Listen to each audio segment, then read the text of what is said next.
She was 30 years old, worth $4 billion, and she had just made the worst mistake of her life. And she didn't even know his name yet. In a boardroom 63 floors above the city, Brielle Kensington pointed at the carpet in front of a man in a worn coat and said the words that would eventually destroy everything she had built. Apologize to me, right now, in front of everyone. He didn't move. He didn't flinch. And in that silence, that quiet, devastating silence, the most expensive mistake in corporate history had already begun.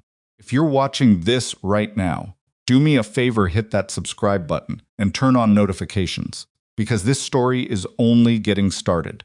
And trust me, you do not want to walk in halfway through. Drop a like on this video and tell me in the comments, what city and country are you watching from?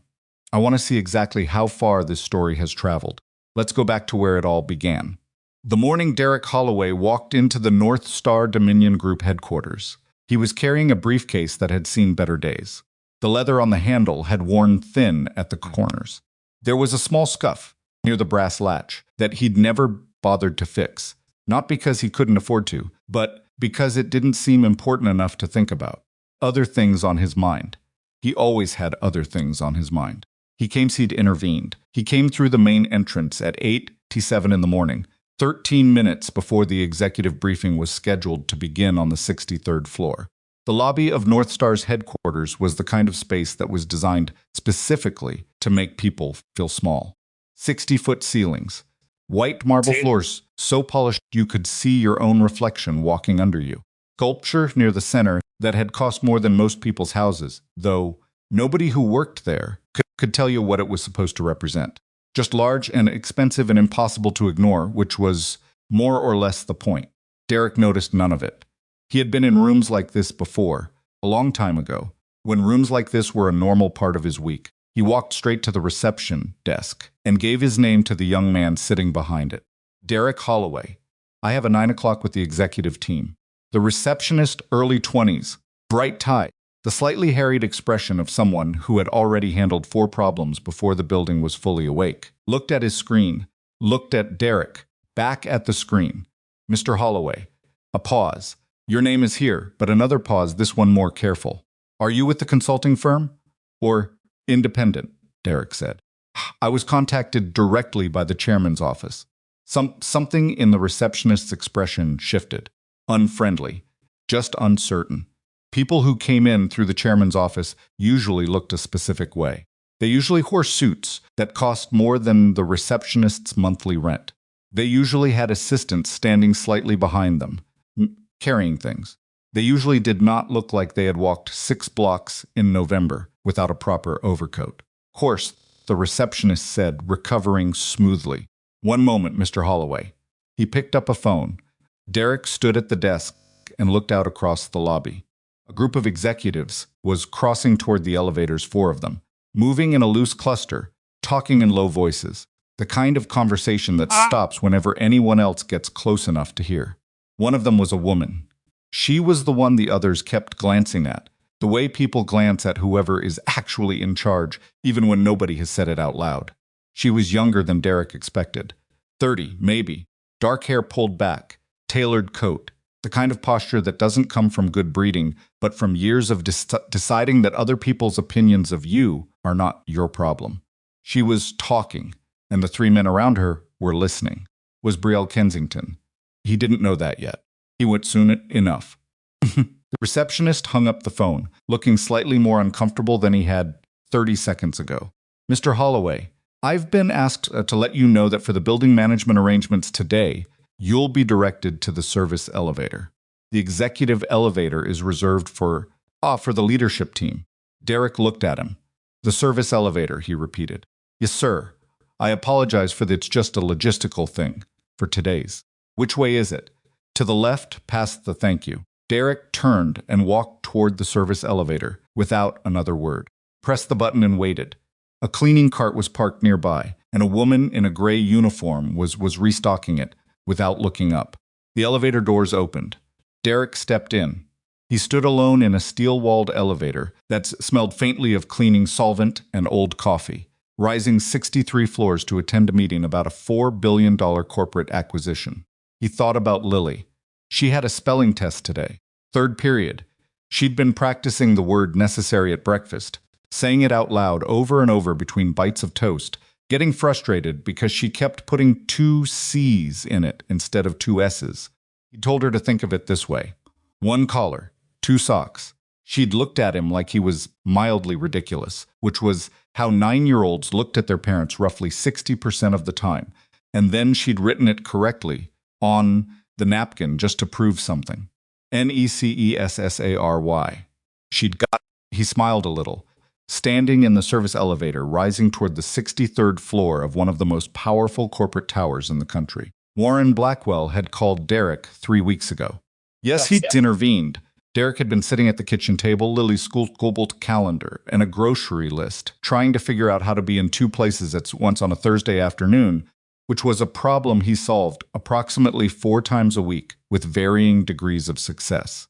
The phone rang from a number he recognized and hadn't expected to see again. Yes, he'd intervened. Warren was 71 years old and had spent 40 years building the kind of institutional credibility that made other powerful men listen carefully when he spoke. He was the chairman of North Star's board, which was technically a ceremonial role and practically anything but.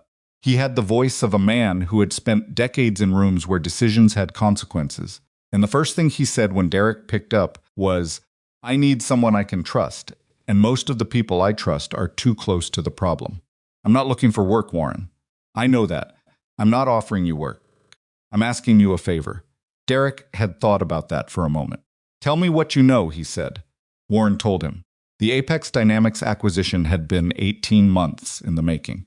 $4.1 billion. The kind of deal that would restructure North Star's industrial portfolio for the next decade and make Brielle Kensington the most celebrated CEO in the transportation sector, possibly the country. Every financial publication that covered the deal had called it bold. Several had called it visionary. Warren had questions.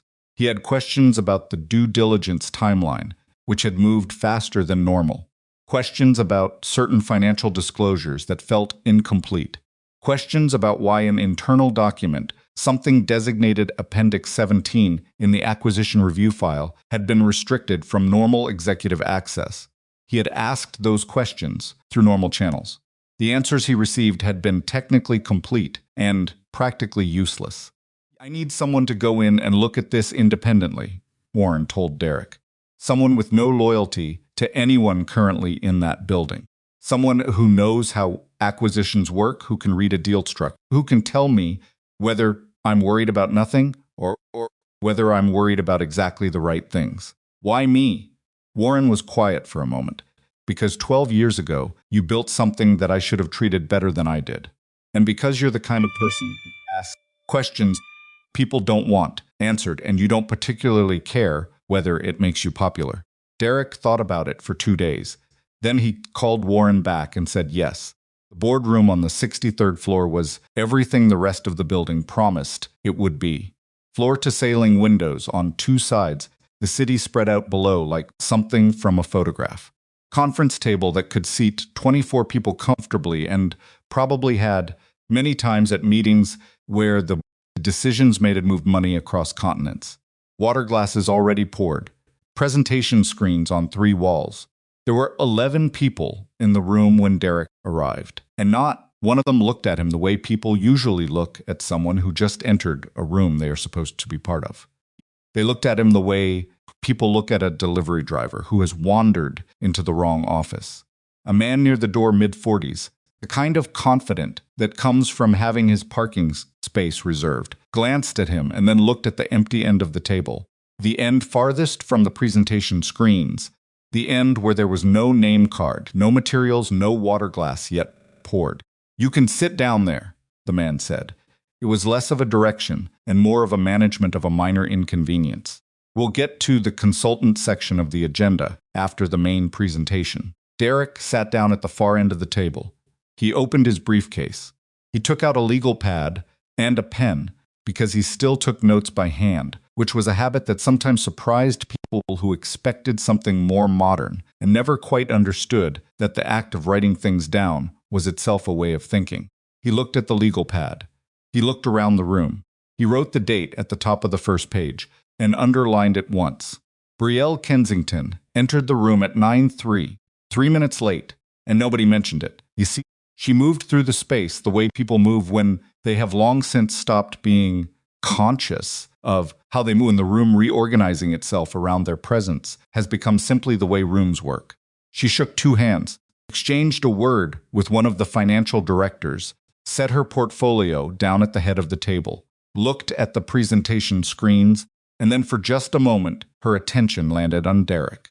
She didn't say anything, but her eyes went to the briefcase on the table, to the worn leather, to the legal pad, to the absence of a laptop, a tablet, any of the tools people were expected to bring into a room like this. Something crossed her face. Not contempt, not quite. More like a judgment made quickly and quietly, the kind that gets filed away without examination. She looked away and the meeting began. For the first 40 minutes, Derek listened. Northstar's CFO, a careful man named Richard Saul, walked through the acquisition financials, the strategic benefits, the projected synergies, the integration timeline. It was a polished presentation, rehearsed, without being robotic, detailed, without being overwhelming. Kind of presentation that had clearly been given before, refined after each iteration, smoothed of its rough edges until it moved like water. Derek took notes. The legal pad filled up with his handwriting, small, slightly irregular, of someone who was not writing down what was being said, but what was being implied, what was being skipped, what question the next slide should raise but didn't. He circled something on the third page. He put a question mark next to a figure on the fifth. He turned back to the third page and drew a line connecting two numbers that had been presented 20 minutes apart in different sections of the presentation, as though they had nothing to do with each other. The 42-minute mark, during a pause between sections, he raised his hand. The CFO blinked. In a meeting at this level, at this table, you did not raise your hand. You spoke or you didn't. The physical gesture had a strange disorienting quality, like seeing someone pull out a map in an era of GPS. Before we move on, Derek said, the contingent liability figure on slide 19. That's expressed as a range of 80 to 140 million. What's the basis for the lower bound? Silence. Not the productive kind of silence that means people are thinking. The other kind, where everyone in the room becomes slightly more still and looks slightly less at you. Richard Saul recovered first. The lower bound represents the actuarial baseline assessment from our risk team's initial... Which risk team? Derek asked. External or internal? Pause. Initial assessment was internal. Has that been reviewed externally? Pause slightly longer. The process is ongoing. Derek brought something on his legal pad. So the number presented as the lower bound of the range is based on an internal assessment that hasn't been independently verified. It wasn't a question. Saul opened his mouth and closed it. Brielle had been watching this exchange from the head of the table. She set down her pen. I'm sorry, she said. Her voice was pleasant and absolutely precise. I don't think we've been properly introduced. You're the independent consultant? Derek Holloway, Derek said. Yes, and your role today is to review the acquisition structure and flag anything that warrants additional scrutiny. On whose behalf? Derek looked at her steadily. I was authorized through the chairman's office. Something moved behind Brielle's expression. The chairman's office asked you to attend this briefing. That's correct. She picked up her pen again. We're happy to have input from all quarters. I'd just ask that we hold technical questions until the designated section. Later in the agenda, it helps us maintain the flow of the presentation. Of course, Derek said. He looked down at his legal pad. He was not finished. She knew that. Everyone in the room knew that. He was willing to wait. During the break, 20 minutes, coffee, quiet recalibration of people figuring out what they thought of what had happened. Derek found the corner of the room near the windows and stood there with a cup of coffee he didn't drink, looking at the city below. A woman appeared beside him. She was in her late 30s, dark-framed glasses, the slightly too careful expression of someone who had been watching everything while appearing to watch nothing. She set her coffee down on the windowsill. Elena Mercer, she said. Internal controls. Derek Holloway. I know, she looked out the window. You asked the right question, by the way. About the lower bound. About the lower bound, she confirmed. My team wrote a memo 6 weeks ago flagging exactly that issue. The exposure range on those contingent liabilities is much wider than what's been presented. We estimated the realistic upper bound is somewhere north of 400 million. Derek was quiet for a moment. Where's the memo? Technically, it exists. Practically. She paused. It went into a senior management review and came back with suggested revisions. We were asked to narrow the range for the board presentation. Did you narrow it?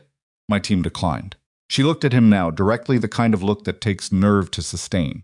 The revised version was prepared by someone else. Derek turned to look at her. And Appendix 17 didn't change. But something in her jaw tightened, barely perceptible. What do you know about Appendix 17? I know it's missing from the standard executive review file. It was restricted, she said. About 8 weeks ago. Reclassified. It contains early due diligence notes that raised significant questions about Apex's financial structure before the deal moved to the current phase. She paused. Questions that were not resolved. Just reclassified out of general view. Who authorized the reclassification? Elena Mercer looked out the window again. That, she said carefully, is the question you should be asking this afternoon. She picked up her coffee and walked back toward the table. The second half of the briefing was where things came apart. Loudly, not at first. Derek waited until the Q&A section, the designated section, the one Brielle had directed him toward, and then he started asking questions. The entity on the financing side, he said, looking at his legal pad, the subsidiary that holds the debt that will transfer to North Star at closing. That's a Delaware LLC formed 14 months ago. Do we have documentation on the ownership structure? The CFO shuffled papers. It's in the acquisition appendices, Derek said. Appendix 17 specifically. The temperature in the room dropped 3 degrees. Brielle's expression didn't change, but her stillness changed. Is a difference between a person who is calm and a person who has gone very carefully still, and everyone in the room felt it, even if none of them could have described it. Appendix 17 has been reclassified, Richard Saul said. Reclassified, Derek repeated. From what access level to what access level? That would be a matter for legal and compliance, too. It was accessible to the Standard Executive Review Committee 6 weeks ago, Derek said. I've confirmed that through the document management system logs. He paused. What changed 6 weeks ago that required its reclassification? Buddy answered. Derek turned a page on his legal pad. The contingent liabilities that aren't captured in the current range, are they connected to the subsidiary structure? Because if the financing entity holds obligations that become North Star's responsibility at closing, and those obligations aren't included in the current liability range, the $400 million upper bound in the original internal memo may itself be an underestimate. He looked up. I'd like to understand who made the decision to present the narrower range, and on what basis that decision was made. Brielle stood up. The movement was controlled, even graceful, yes, but the effect was unmistakable. She was done letting this continue. Mr. Holloway. Her voice was level, professionally level, kind of level that has sharpness underneath it. I'm going to ask you directly, who specifically authorized you to attend this meeting? Because the chairman's office, in my experience, does not send representatives without notifying the CEO. You could call Warren and ask him. I intend to. She let that sit for a moment. I also want to be direct about something. The questions you're raising today are not new questions. Yes, they have been thoroughly examined by the team over 18 months of due diligence. When an outside party walks into a late-stage briefing and begins suggesting that critical documents have been improperly handled, that is a serious allegation that warrants a serious response. I agree, Derek said. Then perhaps you should be prepared to defend your conclusions. I'm prepared to defend everything I've said this morning. Are you prepared to explain why the original internal risk memo was revised after your team declined to narrow the numbers? Something moved through the room. Not quite a sound, more like a collective held breath. Brielle looked at him for a long moment. I think we need to pause the meeting, she said. Security will assist Mr. Holloway with his departure. We'll resume after lunch. Derek reached into his briefcase. He took out a sealed envelope.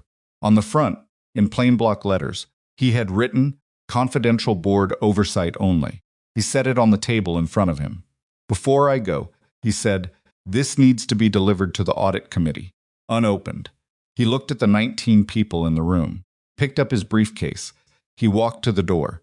And behind him, in the silence he's left, Brielle Kensington looked at the sealed envelope on the conference table and felt, for the first time that morning, something that was not quite certainty. The security officer who walked Derek to the elevator was apologetic in the wordless way of someone following instructions they didn't write and don't entirely agree with. He pressed the elevator button. Derek thanked him. The elevator arrived. Derek wrote it down alone. Outside, the November air was cold and direct, the way November air tends to be in cities that don't pretend otherwise. He walked half a block, found a coffee shop, ordered a black coffee, and sat at a corner table. Took out his phone and looked at it. One text from Lily sent 40 minutes ago from the school tablet they allowed her to use on test days for emergencies only. I got necessary right. He looked at that text for a moment. Then he typed back, I knew you would. He set the phone face down on the table, picked up his coffee, and thought about what came next. He had placed the envelope on the table. He had asked the questions that needed asking. And somewhere on the 63rd floor of the North Star building, a sealed, suppy envelope was sitting in front of 19 people. Brielle Kensington. And when Kensington deciding what to do about a man she had sent through the service elevator that morning, because his coat looked like it had been through things. It had been through things. So had he. Derek finished his coffee and took out his legal pad and began writing out the questions he intended to ask that afternoon when they called him back in. They would call him back in. He was fairly certain of that, because the questions he'd asked that morning were the kind of questions that didn't go away just because the meeting had been adjourned. They were the kind that waited. The call came at 1:14 in the afternoon. Derek was still at the corner table in the coffee shop, his second cup cooling beside him, his legal pad covered in 3 more pages of notes. Then it vened. The number on the screen belonged to a woman named Patricia Holt, who was Warren Blackwell's personal assistant and had been for the better part of 15 years. Derek had spoken to her twice in the past 3 weeks, both times brief and businesslike in the way that Warren's world tended to operate. Mr. Holloway, she said, when he answered. Miss Kensington's office has requested your return to the building for a 2 o'clock meeting. They've asked that you come up to the 63rd floor. The same elevator as this morning? Derek asked. A slight pause. I believe so. That's fine, Derek said. Tell them I'll be there. He hung up, capped his pen, and looked out the window at the street. A woman was arguing with a cab driver about something, her arms moving with the particular frustration of someone who has explained the same thing twice already. Cab driver looked unmoved. The city kept moving around both of them. Derek thought about the envelope he'd left on the table. Yes, he'd intervened. He thought about Elena Mercer standing at the window telling him that her team had refused to revise the numbers and that someone else had done it anyway. Thought about Warren's voice on the phone 3 weeks ago. Most of the people I trust are too close to the problem. Put on his coat, picked up the briefcase, and went back. The lobby receptionist this time was a different young man than the morning, but the dynamic was essentially the same, a brief moment of visible recalibration when Derek gave his name. Careful rerouting toward the service elevator, with a politeness that was working hard to disguise itself as logistical necessity. Derek took the service elevator again without comments. He was not interested in winning the lobby. He was interested in what was going to happen on the 63rd floor. The elevator doors opened, and a man Derek hadn't seen that morning was waiting in the corridor. He was in his mid-40s, with the build of someone who had once been athletic and the haircut of someone who still thought he was, and he was holding a portfolio like a prop. His name, Derek would learn in the next 30 seconds, was James Cutter, and he was North Star's general counsel. Mr. Holloway, he extended a hand. His grip was the kind that communicates something. James Cutter, I'm glad they reached you. Before we go in, I wanted to have a brief word. Derek shook his hand. All right. Cutter gestured toward a narrow alcove near the elevator, the kind of space that exists in large corporate buildings for exactly this sort of conversation that someone wants to have before the recorded conversation. We appreciate your engagement with the process this morning. I want to be transparent with you. There are some concerns about the scope of the inquiry and the methodology. The intent the chairman's oversight interest is completely appropriate, but we want to make sure that however this review proceeds, it proceeds within the proper legal and procedural framework. Derek looked at him. Which means the documents you referenced this morning, specifically Appendix 17, are subject to a privilege designation that went through our department. Any independent reviewer accessing or citing those materials without going through the proper discovery protocol could create significant complications. I didn't access Appendix 17, Derek said. I accessed the document management system logs that show when it was reclassified and by whose authorization. That's a different thing. Cutter's smile didn't change, but something behind it did. That's a technical distinction that is an accurate one. Derek looked at him steadily. If the document was improperly reclassified, to prevent executive review of material information before a $4 billion acquisition, that's not a privilege issue. That's a governance issue. Those aren't the same conversation. Cutter was quiet for a moment. Mr. Holloway, he said, I want to be helpful here. Then let's go into the meeting, Derek said. He walked toward the boardroom. Cutter followed, 2 steps behind, which was not where he had intended to be. The room configuration had changed since that morning. The boardroom now held 14 people instead of 11, and several of the faces were new. 2 individuals Derek recognized as senior partners from Northstar's external legal firm, a woman in a gray suit he didn't recognize at all, who was sitting slightly apart from the main group with a yellow legal pad, and the watchful quietness of someone whose entire job is to write down what other people say. Brielle was at the head of the table. She looked, if anything, more composed than she had that morning. This was the version of Brielle Kensington that had survived board meetings in hostile cycles and 100 moments where the expected move was to appear rattled, and she had declined to do it. She was not rattled. She was organized.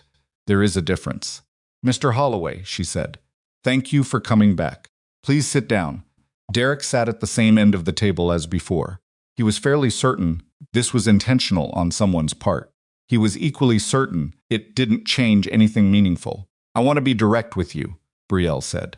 This morning's session raised some concerns that I think deserve a direct conversation rather than a formal exchange.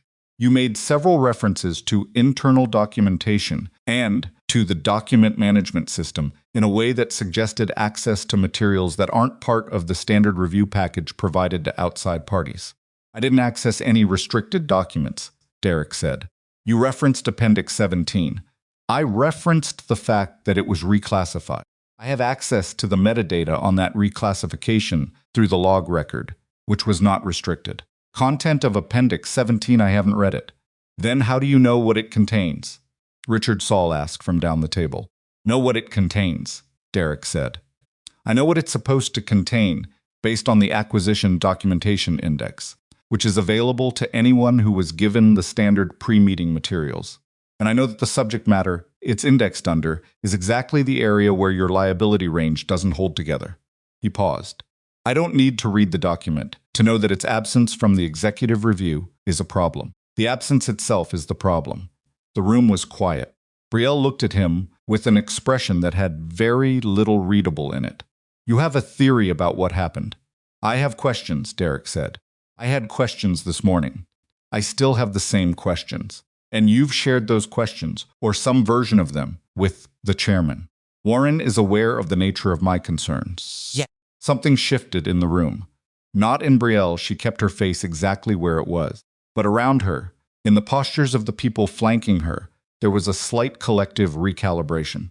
Confirmation that Warren Blackwell had not merely sent someone to observe, but had been actively briefed, was the kind of information that rearranged the room's understanding of the situation. Cutter cleared his throat.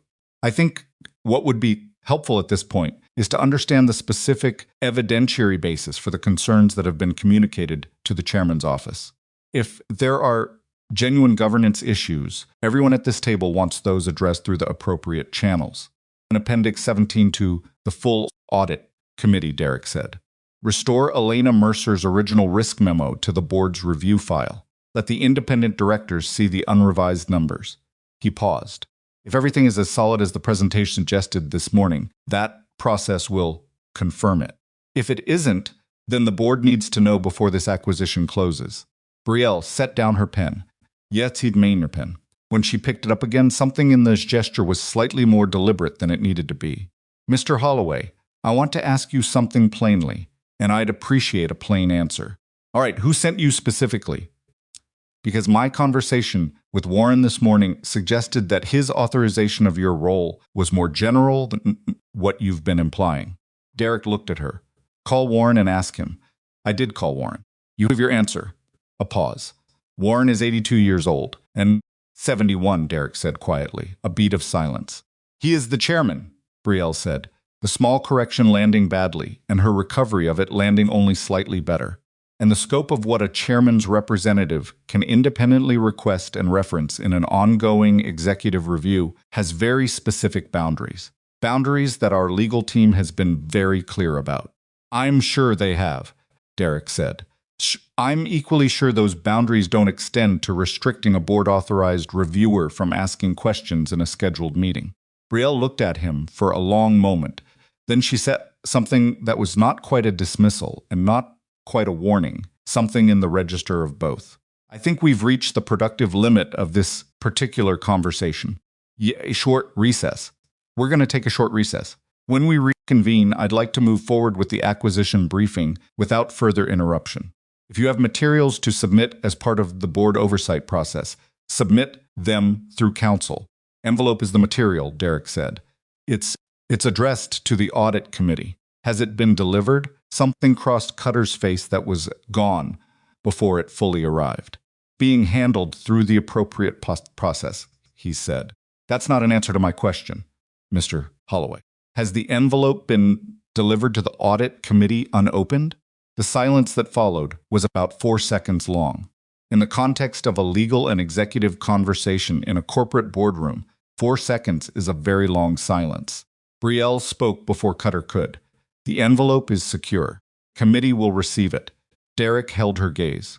Thank you, he said, with a flatness that made clear he understood the distinction between a promise and a statement. He stood up. I'll get some coffee while we wait, he said, and he walked out of the room.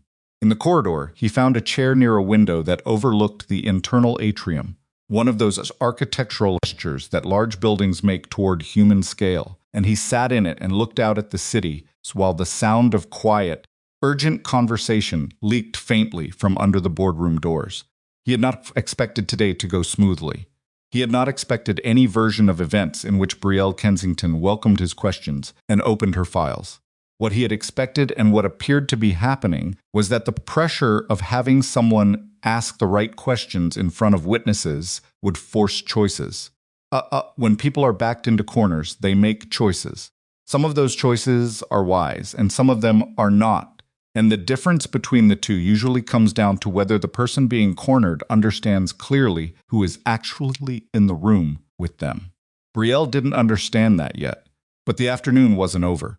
Elena Mercer appeared in the corridor 20 minutes later, moving with the specific purposefulness of someone who has found a reason to be somewhere else and is making efficient use of it. She sat down in the chair beside Derek's without preamble. Trying to verify the log records you referenced, she said, keeping her voice below the threshold of the building's ambient noise. Cutter's office put in a request to the document management system administrator about an hour ago. What will they find? What you said. The reclassification timestamp, the user ID associated with the action. She hesitated. The user ID is going to be a problem for them. Derek looked at her. Whose is it? Elena looked straight ahead, out the window, at the city that went on regardless. The reclassification request was routed through a shared administrative account, but the access log for that account shows it was active from a terminal in the executive suite. She paused. Brielle's floor. The weight of that sat between them for a moment. That's not proof, Derek said. No, Elena agreed. Shared accounts are shared. Any number of people with appropriate credentials could have. She stopped. Tried again. The thing is, my team flagged this 8 weeks ago. The reclassification, we didn't know about that yet. We flagged the liability range. We submitted a formal internal memo. And 3 days later, I got a call from Richard Saul's office asking me to reconsider the numbers. She paused. He didn't say the word reconsider. He said revisit, which in this building means the same thing. What did you tell him? I told him the numbers were the numbers, that my team stood behind our methodology and our range. And then a version of the memo with a narrower range appeared in the board presentation materials. My name was still on it. She said this quietly, without drama, which made it worse than if she'd said it any other way.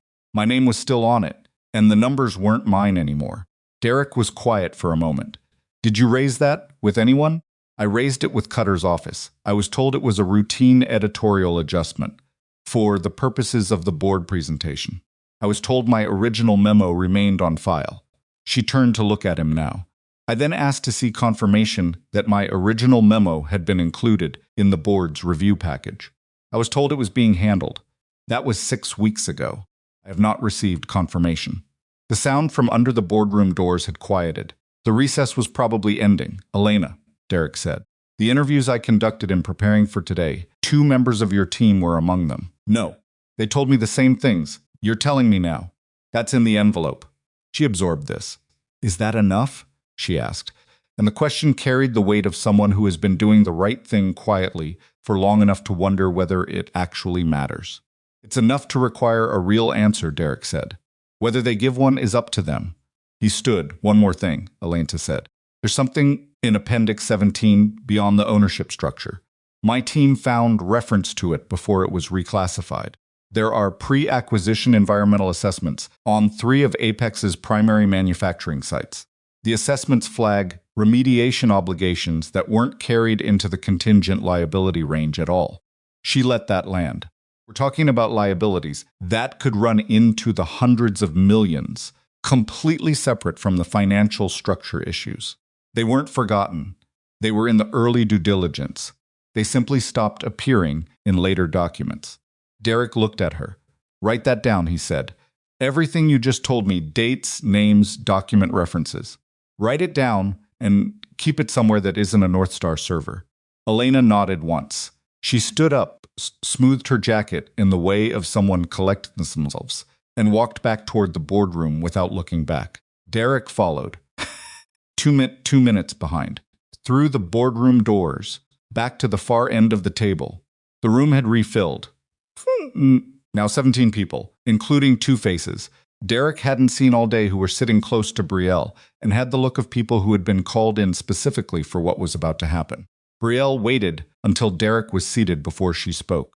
I want to revisit something from this morning, she began, and her voice had a quality it hadn't had in the earlier sessions, a careful, gathering quality, like someone who has decided on a direction and is moving toward it with intention. You referenced a 4-year gap in your professional career during the chairman's background documentation. I want to understand that period better, because the credibility of an independent review is directly tied to the qualifications of the reviewer. Derek said nothing. You left a senior corporate role in 2020, Brielle said, and for approximately 4 years, you had no verifiable professional engagements in the financial or corporate sector. Is that accurate? Roughly, yes. Can you describe what you were doing during that period? Derek looked at her. The question was not about information. It was not curiosity. It was a tool, and they both knew it. I was raising my daughter, he said. Her mother died. Someone had to be there. The room didn't make a sound. Brielle held his gaze. I appreciate that. I do. But the question of professional competency during a period of voluntary career withdrawal is a legitimate. You're asking whether 4 years of raising a child after losing my wife makes me unqualified to read a balance sheet, Derek said. His voice was the same even register it had been all day. I understand the question. The answer is no. Several people in the room were looking at the table. Brielle moved on. Your previous corporate experience was primarily in logistics technology, in acquisition due diligence. Note in financial risk assessment. I built a company that North Star acquired, Derek said. Spent 2 years inside that acquisition process as the selling party. How these structures work from both sides. And I spent a considerable portion of my early career working in exactly the kind of financial analysis this acquisition requires. And that's all in the background documentation Warren provided. Warren provided documentation of your prior relationship with North Star, Brielle said. which frankly raises its own questions about impartiality. Given that North Star acquired your company, and given that acquisition terms, she paused, and the pause was just long enough to be deliberate. Given that there may be financial interests connected to your prior relationship with this company that create a conflict with an objective review of current acquisition decisions. The room was very still. Derek looked at her. For the first time that day, he understood that she had done enough research to find the edge of what she didn't fully know. She had found the shape of something without finding the substance of it, and she was pressing on the shape, hoping the substance would either be nothing or be something she could use.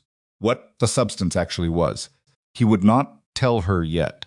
My prior relationship with North Star is fully disclosed to the chairman's office, he said. That disclosure is what authorized this review, not what compromised it. He looked around the table. If anyone at this table has a concern about my impartiality, that concern should be raised with Warren. Directly. By phone. Today. Brielle looked at him with an expression that was not quite frustration, she was too controlled for that, but something adjacent to it. Particular expression of someone who has tried 3 different keys in the same lock, and none of them have turned it. I'm going to be honest with you, she said. When someone opens with that phrase, in a room like this, it is almost never good news for honesty. I think today has gotten away from all of us. I think there's been a communication failure at the board level about the scope and nature of your engagement here. And I think that failure has put everyone in this room in an uncomfortable position. What I'd like to propose is a structured process involving counsel on both sides, with Warren's direct participation to sort out exactly what this independent review is and isn't authorized to do. In the meantime, I'd ask that we suspend today's sessions and give everyone an opportunity to get the right people in the right conversation. She looked at him. It was a reasonable-sounding proposal. It was also a delay. Derek thought about Elena Mercer's face when she'd said my name was still on it and the numbers weren't mine anymore. Thought about the envelope on the table that morning and the 4-second silence, the conquestas when he'd asked whether it had been delivered to the audit committee unopened. He thought about Lily's spelling test and the text that said, I got necessary right. The fact that right now, in this building, it's people who had done their jobs correctly were having their names attached to work that wasn't theirs and had been doing it quietly for long enough that they had started to wonder whether it was just how things worked. I'm available for whatever structured process Warren wants to convene, Derek said. But I want something on the record before this meeting adjourns. Brielle looked at him. What? Elena Mercer's original risk memo, the unrevised version, with her team's methodology and her actual numbers, should be in the audit committee's hands before any vote on this acquisition moves forward, along with the environmental assessment data that disappeared from the due diligence file. He paused. I'm not asking for the acquisition to be stopped.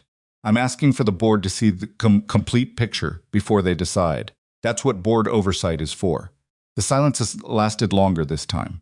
Brielle said flatly, that request will go through the appropriate legal review process.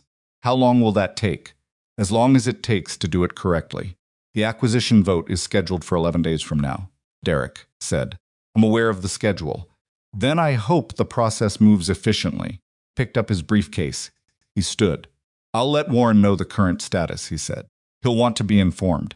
He walked to the door, and behind him, Brielle Kensington sat at the head of her table, surrounded by lawyers and executives, and the woman with the yellow legal pad, and she looked at the space Derek had occupied for the past 6 hours, and she thought about a sealed envelope and a log record, and a man in a worn coat who kept asking the same questions in slightly different ways. She thought about what he'd said about Warren. She thought about the financial interest he hadn't explained. She thought, I need to know exactly who Derek Holloway is. Yet how much she was going to regret not asking that question before today. Down on the street, Derek walked the 3 blocks to where he'd parked his car in the morning, a 6-year-old sedan, with a small dent in the rear bumper that had been there since a parking garage in 2022 and had never been fixed. For the same reason, he'd never fixed the briefcase handle. He sat in the driver's seat without starting the engine. He took out his phone and looked at the time. 4:38. Lily would be done with after-school care in 22 minutes. He needed to be at the pickup line by 5:05, or she'd be the last one standing outside with Mrs. Kowalski, who was very kind but had a way of looking at late parents that was impossible to misinterpret. He started the car. He had 14 miles and 22 minutes and a mind full of numbers that didn't line up, a document that had been made to disappear, and a woman on the 63rd floor of a corporate tower who had just decided he was her problem. She wasn't wrong, but she still didn't know whose problem she was. He pulled out of the parking garage and into the city's late afternoon traffic and let the ordinary noise of the world, horns and wind, and the radio, playing something he didn't recognize, fill up the space around everything else for a little while. The offer came the next morning. Derek was in the kitchen at 7:15, making Lily's lunch turkey sandwich, the crusts cut off because she was 9 and had opinions about crusts, an apple cut into slices because she ate more of it that way, a small bag of pretzels because Tuesdays were pretzel days, a system they had arrived at together through a negotiation process that had taken approximately 3 weeks, and which Derek considered one of his more successful professional achievements. He was wrapping the sandwich in wax paper when his phone rang on the counter. Unknown number. Chicago area code. He almost didn't answer it. Mr. Holloway. A woman's voice. Not Brielle, someone else, with the slightly over-smooth tone of someone who is paid to make difficult conversations sound manageable. I'm calling on behalf of Ms. Kensington. She'd like to schedule a brief call this morning, if you're available. Completely informal, what time? Derek asked. 9 o'clock, if that works. Lily came into the kitchen in her school uniform, one sock on and one in her hand, looking at it with the expression of someone numb who has encountered an unexpected obstacle to their morning. 9 works, Derek said. Tell her I'll be available. He hung up and looked at Lily. Other sock, he said. She said, I was just thinking about something. Think about it while you put the sock on. She sat down at the kitchen table and put the sock on with the focused deliberateness of someone performing a task under protest. She looked up at him. Dad, what's the biggest number? Derek put the lunch in her bag. Infinity isn't really a number. Concept. So there's no biggest number? No. She considered this. That's kind of scary. Or kind of interesting, Derek said. Depends how you look at it. She looked at it for another 3 seconds and then moved on, which was what 9-year-olds did with big ideas, and which Derek had always privately found admirable. He drove her to school, watched her walk the front doors without looking back. She had stopped looking back around the time she turned 8, a small milestone that had cost him more than he expected, and then sat in the car for a moment before pulling back into traffic. He was home by 8:40. At 9 o'clock exactly, his phone rang. Mr. Holloway. Brielle Kensington's voice. No assistant introduction, no preliminaries. Thank you for taking my call. Of course, Derek said. I'll be direct with you. Yesterday was a difficult day for everyone involved, and I don't think it served anyone particularly well. I'd like to find a way to resolve this situation that doesn't require it to escalate further. I'm listening, Derek said. My understanding is that you were engaged by Warren on a limited advisory basis to provide an independent perspective on the Apex transaction. That's a legitimate function. I don't have a problem with the concept. My concern is that the way yesterday unfolded, the questions raised publicly, in front of the team, without prior coordination created disruption that isn't good for the deal, isn't good for North Star, and frankly isn't good for Warren either. He is the chairman, but he doesn't have unlimited appetite for the kind of board-level friction that public disagreements generate. Derek said nothing. What I'm proposing, Brielle continued, is a clean and quiet resolution. You submit your working papers and notes through counsel to our legal team.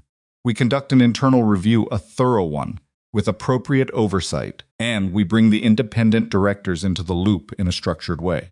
Exchange, your engagement concludes. You're compensated for your time at a rate that reflects the significance of the work. Make yesterday's events a formal matter of record. A pause. I'm authorized to discuss a figure that's in the range $800,000. Kitchen was quiet. Derek could hear the refrigerator running and the distant sound of a car on the street outside. You want me to hand over my working papers and stop asking questions, he said. For $800,000. I want to find a solution that lets this piece move forward constructively. Process moving forward constructively, Derek said, means the board seeing Elena Mercer's original numbers and the environmental data before they vote. That hasn't happened yet. That's part of what the internal review would. Brielle. He used her first name without thinking about it, the way you use someone's first name when formality has run out of usefulness. The internal review you're describing would be conducted by the same team that revised Elena's memo. I'm not handing anything to that process. A pause. Longer than the previous ones. You're declining. I'm declining. Another pause.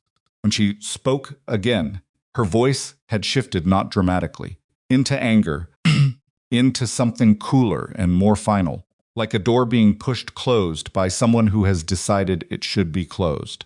Then I want you to understand something clearly. The questions you raised yesterday about document access, our legal team has reviewed the situation.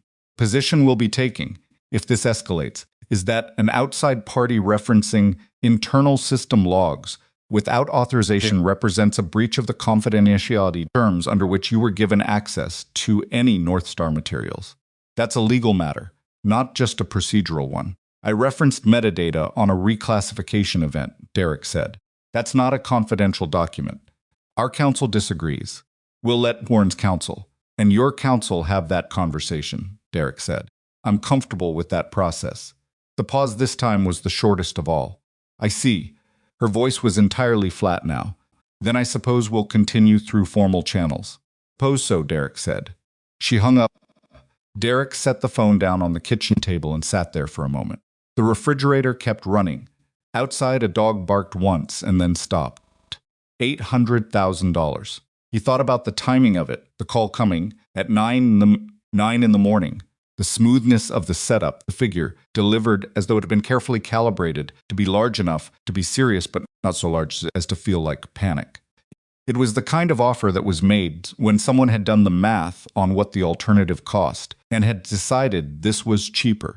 The alternative in this case was Derek continuing to ask questions. $400 million in undisclosed exposure, Elena's revised upper estimate, plus whatever the environmental remediation obligations added up to.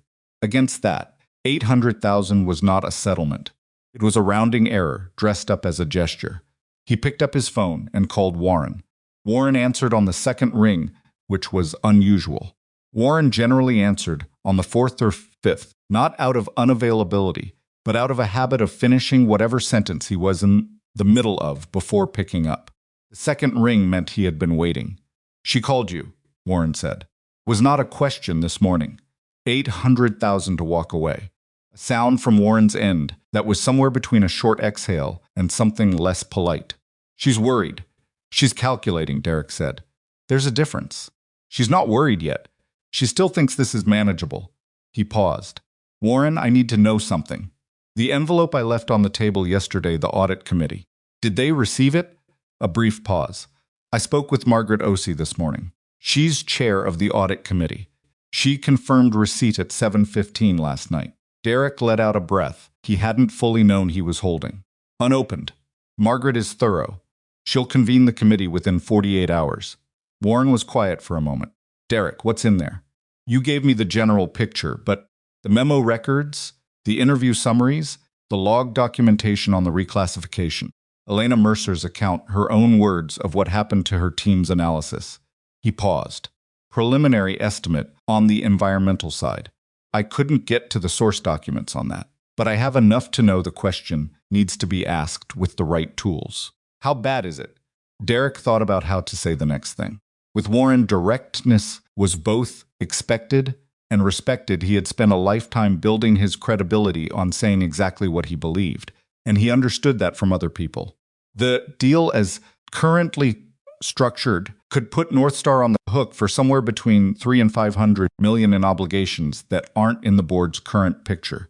Maybe more if the environmental side is what I think it is. He paused. That's not a small problem with a large deal. That's a large problem with an even larger deal. Warren was quiet for long enough that Derek checked the call was still connected. All right, Warren said finally. Stay close to your phone. I'm going to make some calls. He hung up. Essetine. Derek spent the rest of the morning at his kitchen table, working through the financial modeling he'd been building for 2 weeks, the numbers that mapped Apex's subsidiary structure against the contingent liabilities, the best reconstruction he could build of what Appendix 17 almost certainly contained, based on the index description, the early due diligence references, and 3 conversations with people who had seen portions of it before it was reclassified. 12:40, Patricia Holt called. The executive committee had been reconvened for 3 o'clock. Derek's presence had been requested not by Brielle's office, but by 2 of the independent directors, acting on information from the audit committee chair. The meeting would be held in a different room than the 63rd floor boardroom. Smaller, fewer people. The venue change was significant in ways that didn't need to be explained. Derek put on his coat, picked up his briefcase, and drove back to the North Star building. This time at the lobby desk, there was a different set of instructions waiting for him. The lobby manager herself came out to greet him, a small adjustment in protocol that spoke its own language. She walked him to the executive elevator and pressed the button herself. He rode it up alone, same as before. Different elevator. The same city spread out below through the gaps between buildings. The room he was taken to, on the 63rd floor, was a conference room about a third the size of the main boardroom. 8 chairs around a rectangular table. No presentation screens. Water glasses already poured. 4 people already seated when Derek arrived. 2 independent directors he recognized from North Star public filings, a retired federal judge named Harold Crane, and a former Treasury official named Susan Park, along with Margaret Osey, the audit committee chair, and Elena Mercer, who had clearly been asked to be there, and had the expression of someone who had spent the morning deciding whether that was a good development. Brielle was not in the room. Cutter was not in the room. Richard Saul was not in the room. Derek sat down. Margaret Osey, who was in her early 60s and had the unhurried manner of someone who had been in difficult rooms before and understood that patience was usually a competitive advantage, opened without ceremony. Mr. Holloway, we've reviewed the contents of your envelope. We have questions. I'll answer what I can, Derek said. What followed was 2 hours of the most substantive conversation Derek had been part of since arriving at the building.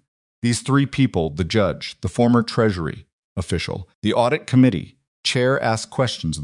People ask questions when they actually want the answers, to manage a situation or to buy time or to establish dominance in a room. They asked to understand. They pushed back when something was unclear. Yes, they went back to previous points when something later in the conversation changed the context of something earlier. Elena answered questions about her team's methodology, the specific dates of the warning memos, the conversation with Richard Saul's office, and the moment she had discovered a revised version of her analysis, bearing her name circulating in board materials. Her voice stayed even throughout. Derek noticed her hands on the table steady, clenched, very still, in the way of someone who has been waiting a long time to be in a room where the words coming out of her mouth were going somewhere useful.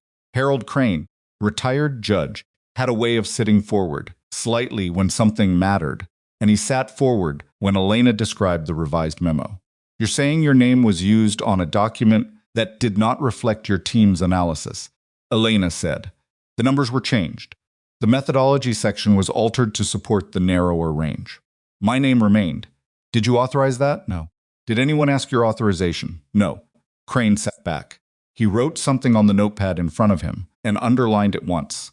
Susan Park, the former Treasury official, was focused on the reclassification. She had clearly spent time that morning with the log documentation Derek had included in the envelope. The access log shows the reclassification action was taken from a terminal in the executive suite. What's the physical layout of that space? Who has access to those terminals? Derek walked her through what he knew, what he could confirm from the documentation. The gap was the gap being the shared administrative credential that had been used, which meant the log could tell you where the action was taken from, but not definitively who took it. So the most you can say is that someone with access to the executive suite, using administrative credentials, reclassified this document 8 weeks ago, Park said. Yes, Derek said. That's the most the log says. The context around it, the timing relative to Elena's memo. the content of what was reclassified. That's what tells you the action was deliberate, rather than administrative housekeeping. Park nodded slowly. She wrote something. Margaret Osei had been quieter than the other two, but her questions, when they came, were the ones that went to the structural center of things. Mr. Holloway, you referenced a financial interest you hold that gives you standing to compel board review of this acquisition. Can you describe that for us? Derek described it. He explained the terms of the original acquisition, the technology company he'd built, the deal North Star had made to acquire it, and the way he had structured his compensation. Instead of taking the full acquisition price in cash, he had retained a contractual interest tied to the performance and protection of the core technology assets. The interest was not equity in North Star. It didn't give him a vote, a board seat, or control over any decision. It included a specific provision. If a major subsequent transaction created a material risk to those core assets through financial exposure, liability transfer, or structural changes that degraded the asset base, Derek had the contractual right to formally trigger a board review of that transaction before it completed. The Apex acquisition, if the undisclosed liabilities materialized, would create exactly that risk. Can't stop the deal, Harold Crane said. Not a challenge of confirmation. Derek said, I can require the board to look at it with complete information. What they decide is their decision. Crane looked at the other two directors. Something passed between the three of them that didn't require words. Thank you, Margaret Osei said. We're going to take a recess and reconvene with the full board in approximately 45 minutes. We'd like you to remain available. Derek said he would. He went back to the chair near the atrium window. The city outside had the particular afternoon light of late November, low and sharp and golden in a way that would last about 40 minutes before the cold blue of early dark took over. He sat in it and thought about nothing specific, which was something he had learned to do when there was nothing useful left to think about, and thinking more was just motion without direction. His phone buzzed. A text from Lily's school, the automated one that said afternoon pickup was starting. He had time. Mrs. Rivera from next door had agreed to get Lily today if he wasn't back by 5. He texted Mrs. Rivera a quick confirmation and sat with his phone in his hand. He thought about the first time Warren had called him, 12 years ago, about the acquisition of his technology company. He had been 30 years old then, with a company he'd built from 3 people working in a space above a hardware store in Indianapolis, wife named Claire, who had been 8 months pregnant with Lily, and a future that had looked like it was arriving faster than he'd known how to process. Warren had called and made an offer, and the offer had been the kind of thing that changed the shape of a life. He had taken it. Not the full cash payout. Claire had actually the one who suggested the retained interest. In the offhand way, she sometimes suggested things that turned out to be the right call. If you believe in what you built, keep a piece of it tied to what they do with it. She had said it over dinner, with her feet on the coffee table and her hands on her stomach, and he had thought about it for 2 days, and then called his lawyer. Claire had never gotten to see what that decision eventually meant yet. She had gotten sick 14 months after Lily was born, and sick faster than any of the initial assessments had suggested was likely, and gone in a way that was both slower and faster than Derek had been prepared for. Which was the nature of those things. There was no way to be prepared, and knowing that didn't help. He had walked away from everything after that. Not dramatically. He just stopped taking pills and stopped going to meetings and started making Lily's lunch in the morning and picking her up from school in the afternoon and being the person who was there when she woke up from bad dreams. Corporate world had continued turning without him, the way it always did, which was fine. He had not planned to come back into a room like this. But Warren had asked, and the question underneath Warren's ask, is this deal what it appears to be, or are people getting hurt, was a question Derek couldn't unknow once it was in front of him. At 4:47, Patricia Holt appeared at the end of the corridor. You, Mr. Holloway? They're ready for you. The main boardroom this time. The 63rd floor room with the floor-to-ceiling windows and the table that seated 24. Configuration was entirely different from the morning. The independent directors were on one side.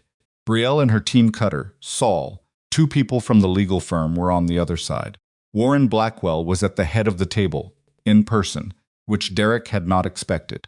The chairman's physical presence in a meeting of this kind changed the nature of the room in ways that no conference call or video screen could replicate. Warren was short to the people generally expected when they finally met him in person. He had the compactness of someone who had never needed height to fill a room and had stopped thinking about it decades ago. His hair was silver and cut close, and his eyes were the particular light gray of someone who's spent a lot of time looking at things carefully. He nodded at Derek when Derek came in. Derek sat down. Brielle was across the table. She looked at him with an expression that had no specific content, the absence of expression that people arrive at when they are managing very carefully. Guessed. For at least an hour, it's an hour that something had shifted. Convening of the independent directors without her. The audit committee chair's involvement. The room configuration now, with Warren present and the table divided. She hadn't known yet exactly how far the shift went.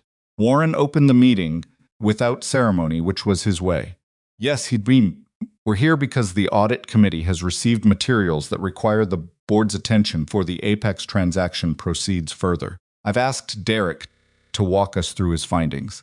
Afterward, the committee will have questions for the executive team. He looked around the table. I want to be clear about one thing before we start. This meeting is not a hearing, and nobody in this room is on trial. What we're doing is making sure the board has the information it needs to make a good decision. No, that's our job. Let's do it.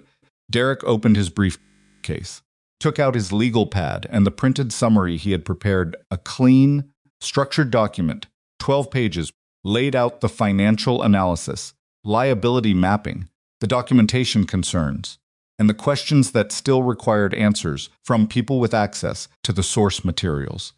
He had written it at his kitchen table at 11 o'clock the previous night, while Lily slept. And it was not perfect. It had a coffee stain on the upper corner of page 4 that he hadn't noticed until this morning and hadn't had time to reprint, but the numbers in it were right. No. And the structure was clear, and that was what mattered. He began to talk. He talked for 40 minutes, and in those 40 minutes, the temperature in the room changed 3 times. The first change came when he walked through the liability analysis and the gap between the number in the board presentation and the number in Elena's original memo. The second came when he described the reclassification of Appendix 17 and the log documentation. The third came when he described the environmental assessments, the remediation obligations that had appeared in early due diligence, and then stopped appearing and put a preliminary number on what those obligations might represent. When he finished, the room was quiet. Harold Crane looked at Richard Saul. The environmental assessments. Were those provided to the board? Saul's hands were very flat on the table. The environmental review is part of the ongoing due diligence package. That's not what I asked, Crane said. The early assessments, the ones that flagged remediation obligations at the 3 primary sites, were those provided to the board as part of the standard disclosure? Saul looked at Cutter. Cutter said, the materiality assessment on those items determined. Who conducted the materiality assessment? Susan Park asked. Pause. Internal counsel in consultation with... Was Elena Mercer's team involved in that assessment? Their pause. Longer. The internal controls team was consulted at an early stage. That would be a no, Elena said, from her seat. Her voice was level and exact. My team was not involved in the materiality determination on the environmental items. I was not aware a formal materiality assessment had been conducted. Yet, James Cutter looked at Elena with the expression of a man who was recalculating several things simultaneously and not liking the results of any of them. Brielle had not spoken since the meeting began. She spoke now. I want to address something directly. Her voice was controlled. Composure was still there. Whatever she had built that composure out of, it was durable, but underneath it there was something that hadn't been there that morning. Fear, exactly, a kind of alertness. The alertness of someone who is very good at navigating difficult situations and who is recognizing, in real time, that this one is different in kind from the ones they've navigated before. The decisions made about presentation of financial information in this acquisition process were made in good faith by a team that has been working under significant time pressure to bring a transformative deal to completion. There are areas where the board's informational needs weren't fully met, I take responsibility for that. But I want to be clear, this has been a legitimate process conducted by professionals who believe in this deal and in what it can do for North Star. Nobody in this room has suggested otherwise, Warren said. His voice was quiet and absolute. What we're establishing is what the board actually knows versus what it was given to understand. Those are sometimes different things, and it's the board's job to close that gap before acting. He looked at Brielle for a moment, not unkindly, but without softness either. Go on, Derek. Derek looked down at page 7 of his summary. The remaining question, he said, is Appendix 17. The board needs to read it. Not a summary. Not a materiality determination prepared by parties with an interest in the transaction. The document itself. He looked at Cutter. Is there a legitimate legal basis for keeping that document from independent director review? Cutter opened his mouth. He looked at Warren.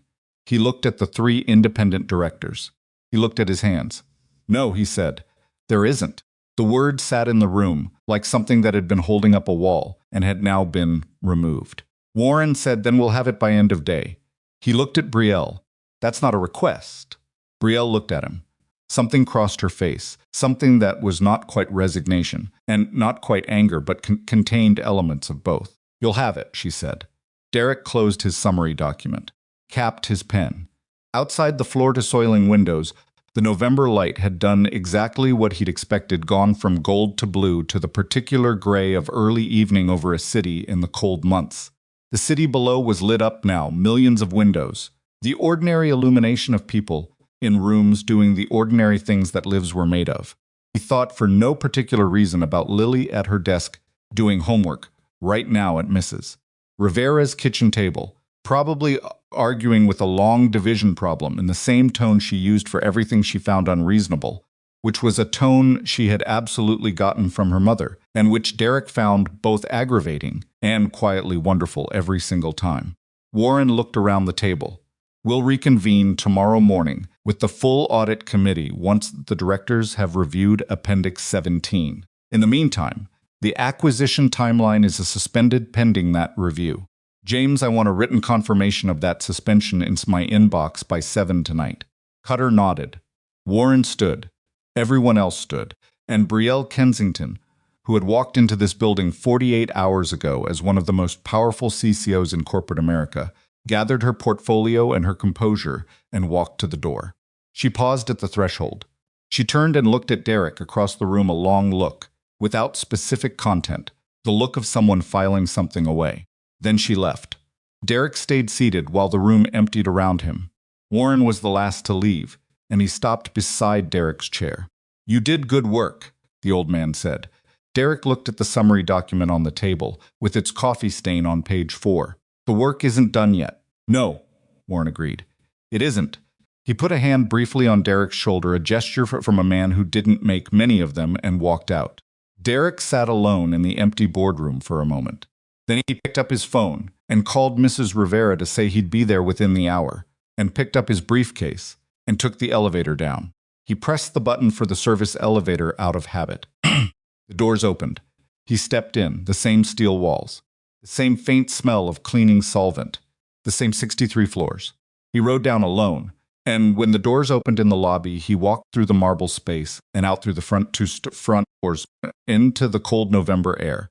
And the city was loud and indifferent, and exactly as large as it had always been, and none of that was a problem. Appendix 17 was 43 pages long. Warren read it that night in his study, alone, with a cup of tea that went cold beside him, because he forgot it was there. He read it the way he read things that mattered slowly, going back when something needed a second pass, making small marks in the margin with a pencil he kept sharpened for exactly this kind of work. By the time he reached the last page, it was past midnight, and he sat for a while in the quiet of his house with the document on his desk and the pencil in his hand and the cold tea beside him. Then he called Margaret Osei, knowing she would still be awake because she had told him once that she rarely slept before 1 when something required her attention, and that the older she got, the more things fell into that category. She picked up on the second ring. I've read it, she said, before he had said anything beyond her name. Warren said, Yes, she said. I know. They talked for 40 minutes. When they hung up, Warren sat for a while longer, looking at nothing in particular. Then he went to his desk and wrote 3 emails to Harold Crane, to Susan Park, to the lead partner at an external audit firm he had worked with for 20 years and trusted in the specific trust people who have told you things you didn't want to hear and turned out to be right. He did not email Brielle. He did not email James Cutter. He did not email Richard Saul. In the morning, he called Derek. "I need you back in the building," Warren said. 10 o'clock, the same small conference room. "I'll be there," Derek said. "Bring everything. Whatever you have that isn't in the envelope. All of it." Derek looked at his legal pad on the kitchen table, 5 of them now, stacked, the pages dense with his small handwriting, 2 weeks of questions and numbers and names. "All right, Derek." Warren paused. It was the kind of pause that meant the next sentence had been chosen carefully. "What you're going to hear this morning, some of it goes past the acquisition. Significantly past it." Derek waited. "Appendix 17 is not just a due diligence document," Warren said. "It's a record of what people knew and when they knew it and what they chose to do with that knowledge." Another pause. "Read the room when you get here. Some of the people in it are going to be shaken." He hung up. Derek made Lily's lunch, drove her to school, came home and sat at the kitchen table with his coffee and thought about what Warren had said. Goes past the acquisition. Significantly past it. He had suspected something like this. The shape of it had been visible in the distances between things, the gaps in what was said versus what the documents implied. But suspecting the shape of something and having confirmation of it were different weights to carry. He arrived at the North Star building at 9:52. This time there was no moment of uncertainty at the lobby desk. His name was on a list, and a young woman from the executive services team was there to meet him. And she walked him directly to the executive elevator without any of the hesitations and redirections of 2 days before. He thanked her without making anything of it. She pressed the button for 63. The small conference room held 7 people when Derek arrived. Warren was at one end of the table. The 3 independent directors, Crane, Park, Ossie, were on one side. Elena Mercer was there, which Derek had half expected. And there was a man Derek didn't recognize.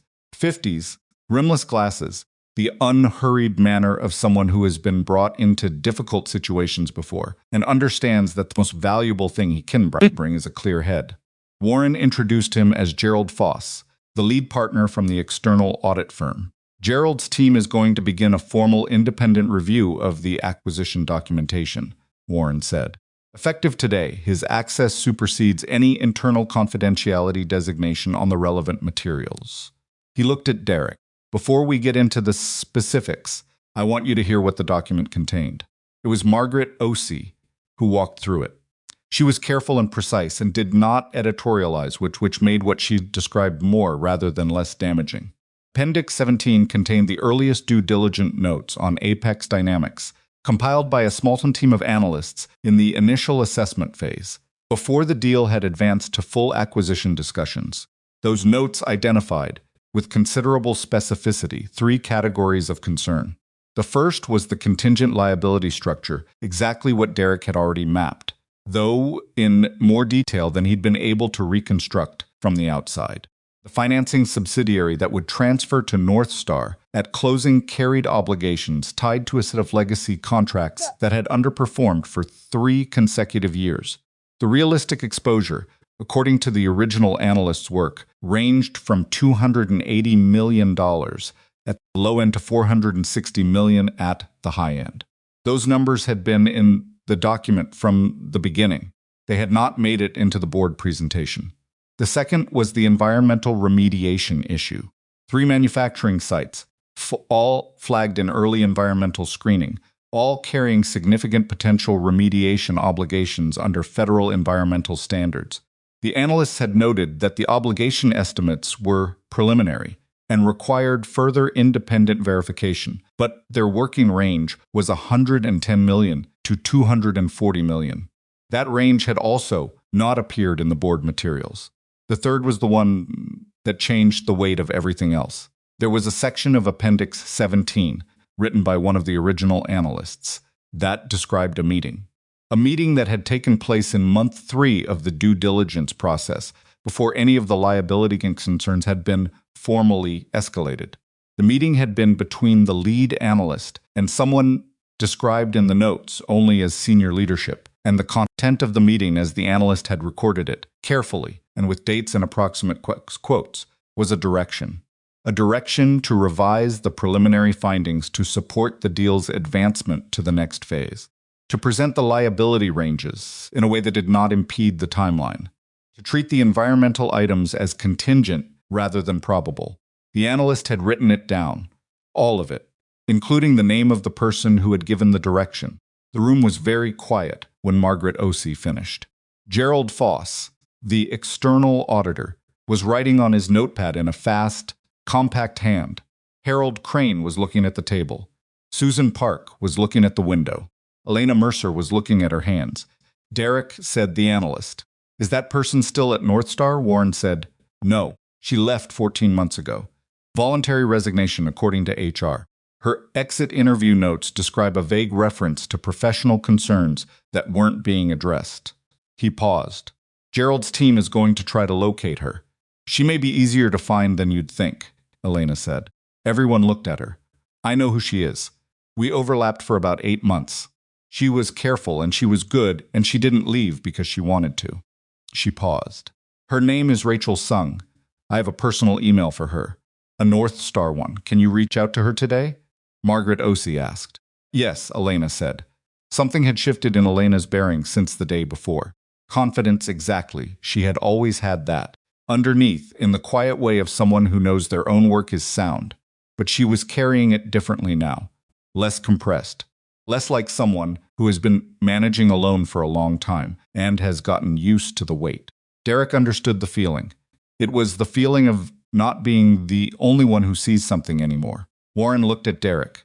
I need to understand your financial interest fully before we go further. The one tied to the core technology assets. Derek walked through it again, in more detail than he had with the independent directors the day before. The original acquisition, the retained interest, the specific contractual provision that allowed him to trigger board review. He explained the mechanics clearly, because the mechanics mattered not just in terms of his standing, but in terms of what it meant that he had structured things that way 12 years ago, and why. You anticipated something like this, Harold Crane said. An accusation, an observation. No, Derek said. I didn't anticipate anything specific. I just believed that if someone was going to hold the assets I'd built and make decisions about how those assets were used, the people who were supposed to be watching should actually have what they needed to watch. He paused. Claire, my wife, she said, if you believe in what you built, keep a piece of it tied to what they do with it. It wasn't a strategy. It was just the right way to structure it. He hadn't meant to say Claire's name. It came out the way things come out when you're tired, and the room is already at a depth where pretending to be smaller than you are seems like the wrong move. Body in the room made anything of it. Warren, who had met Claire twice at closing dinners 12 years ago, just nodded once, and that was enough. Gerald Foss set down his pen. I want to be direct about the timeline. My team can have a preliminary review completed in 10 to 14 days. Full documentation of the liability exposure will take longer, potentially 6 to 8 weeks for the environmental side, depending on what the site assessments show. The financial structure I can move faster on. He looked at Warren. The acquisition cannot close while this review is in progress. Agreed, Warren said. The timeline is suspended. Suspended isn't enough, Foss said. I need a formal board resolution. The independent directors need to vote to suspend pending the outcome of the independent review.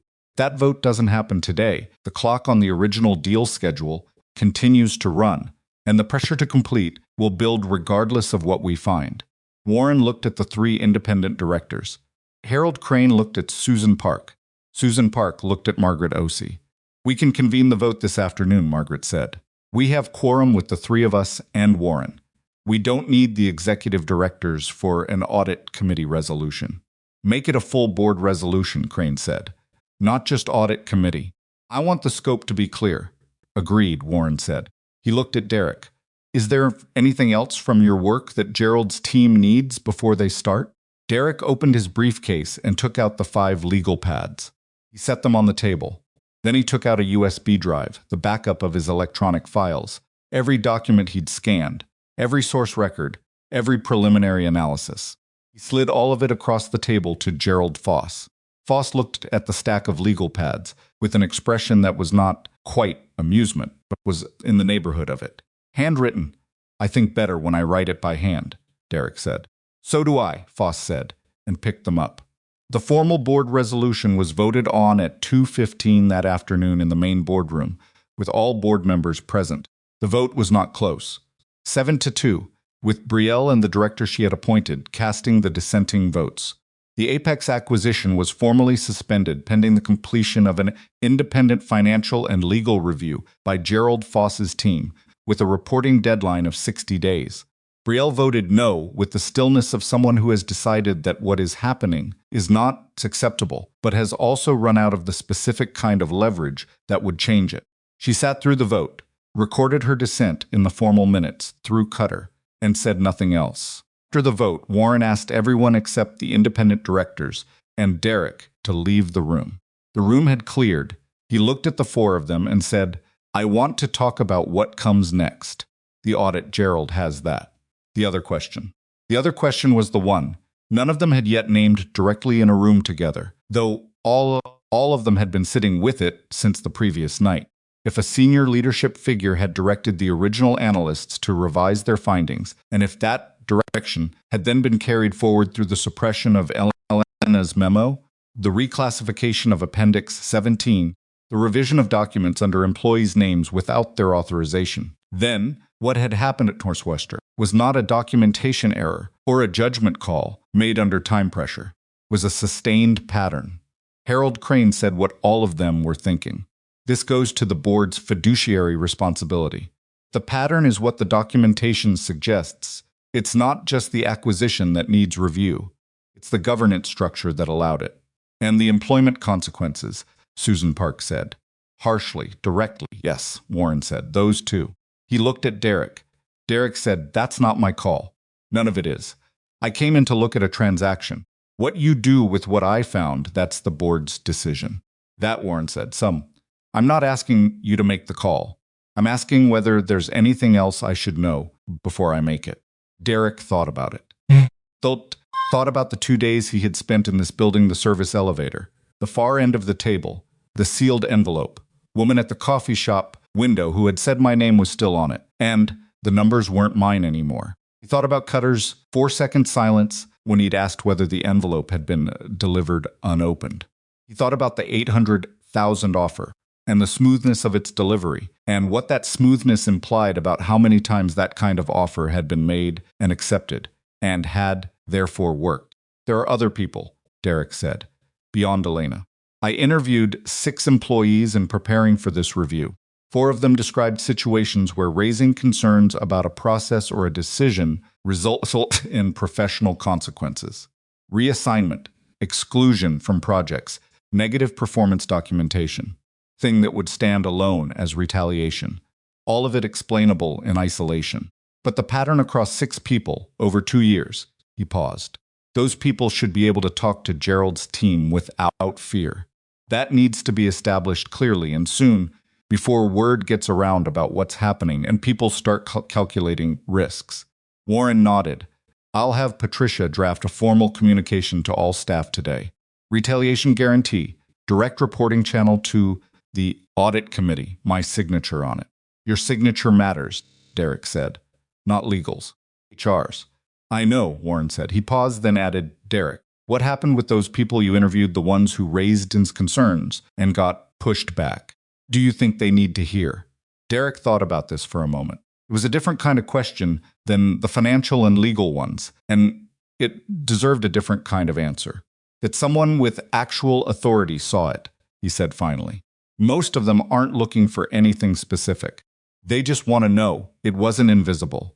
That doing the right thing and paying a price for it wasn't something that happened in a room nobody ever looked into. Warren was quiet for a moment. He stopped. Started again. That's not a complicated thing to give people. Derek agreed. It isn't. The meeting broke up at 4 o'clock. The independent directors left together, already talking in the low, purposeful tones of people, with a clear list of next steps. Gerald Foss had gone back to his office 2 hours earlier with Derek's legal pads and the USB drive and the look of a man settling in for a long piece of serious work. Warren stopped Derek in the corridor. "There's something I want to say to you," Warren said.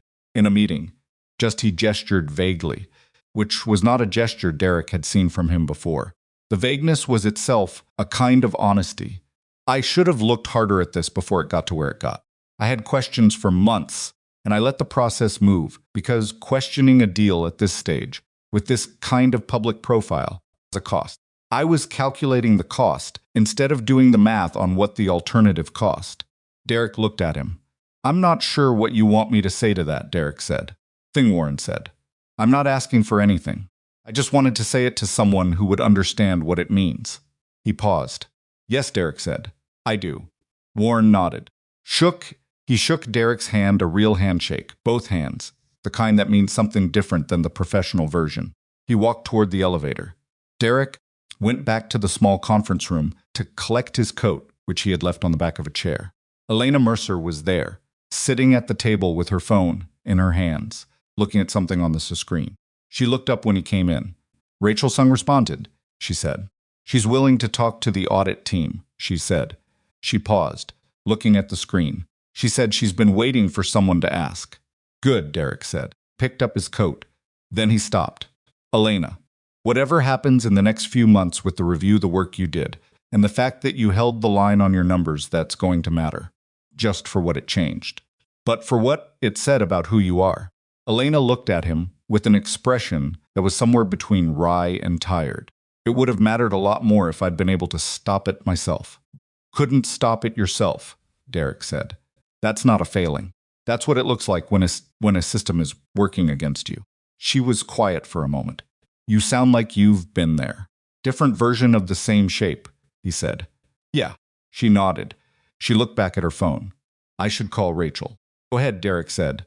He put on his coat and walked out.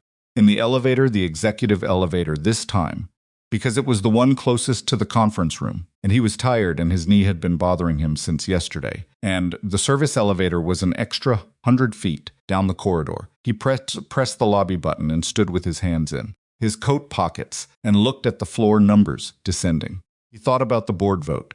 7-2. He thought about Gerald Foss with 5 legal pads and a USB drive, settling in for 60 days of work that would pull apart everything Brielle Kensington had built around the Apex transactions, like someone taking down a wall to look at what was behind it. He thought about Rachel Sung, wherever she was, seeing Elena's message and typing back, "I've been waiting for someone to ask." He thought about the 6 people he'd interviewed who had raised concerns and paid small professional prices for it, the kind of prices that are always deniable but are never nothing, and how Warren was going to put his own signature on a piece of paper that said, "We see you, and you are safe to speak." He thought about all of this in the time it took the elevator to descend 63 floors, which was not very long. The doors opened, and he was in the lobby, and the lobby was just a lobby marble floor. Expensive sculpture, the ordinary foot traffic of a large building at the end of a workday. He walked through it. Outside, the November air was cold in the way that meant winter was not coming, but had already arrived and was simply waiting for everyone to catch up to the fact. He turned up his collar and walked to where he'd parked, which was a different garage than the previous 2 days, because the first one had been full when he arrived that morning. He had 40 minutes before he needed to pick up Lily. He sat in the car and did not start it. He thought about Brielle Kensington's face during the board vote, stillness of it.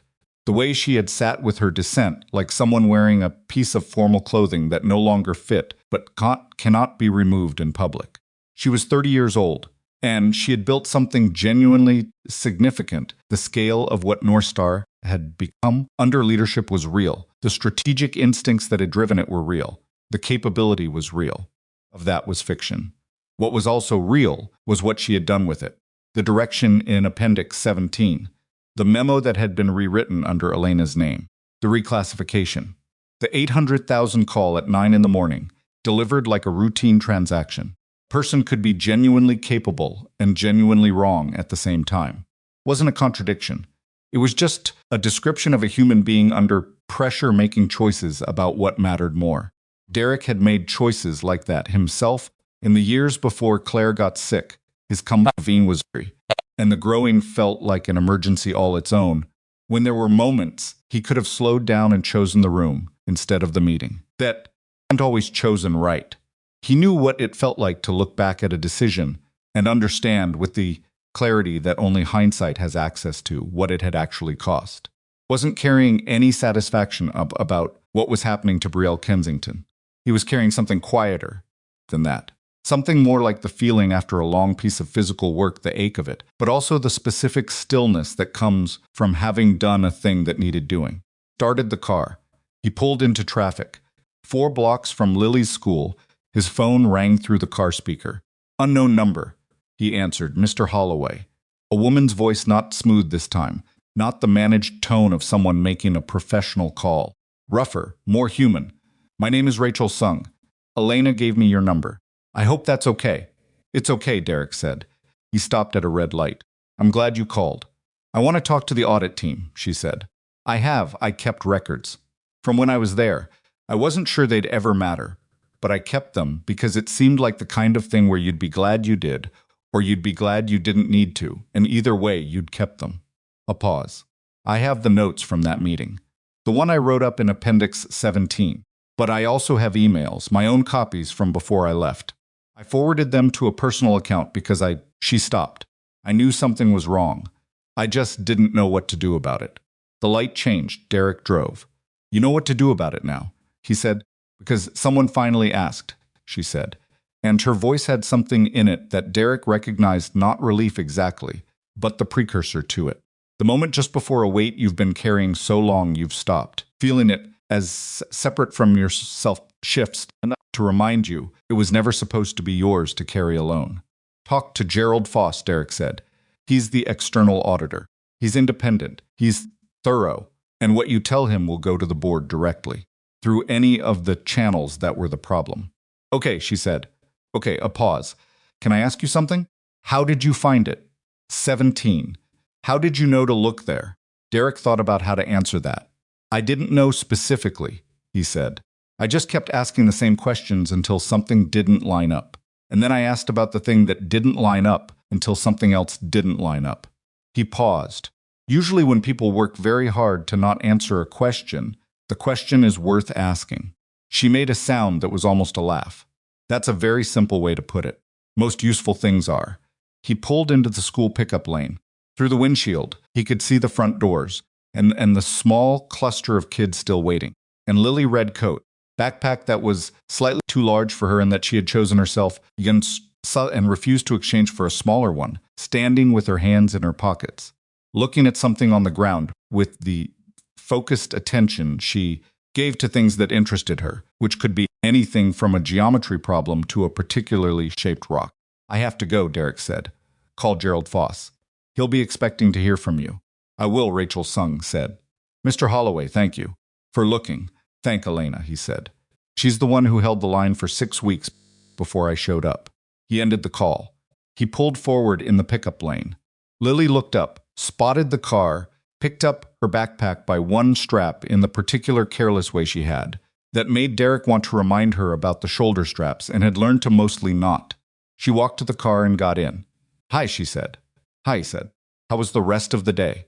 She considered this with the seriousness she brought to most questions.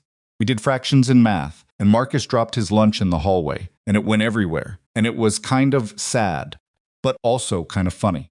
Both things can be true, Derek said. That's what Mrs. Okafor said too, Lily said, and buckled her seatbelt. Dad, can we get hot chocolate on the way home? He looked at her. He said, we can get hot chocolate. He pulled out of the pickup lane and into the street, and the school disappeared behind them. And the city moved past the windows the way cities do, indifferent and loud and full of people in the middle of their own stories. And Lily talked about Marcus's lunch and the fraction problem she'd gotten wrong the first time, and a book she was reading about a girl who trained horses and that she thought was pretty good so far.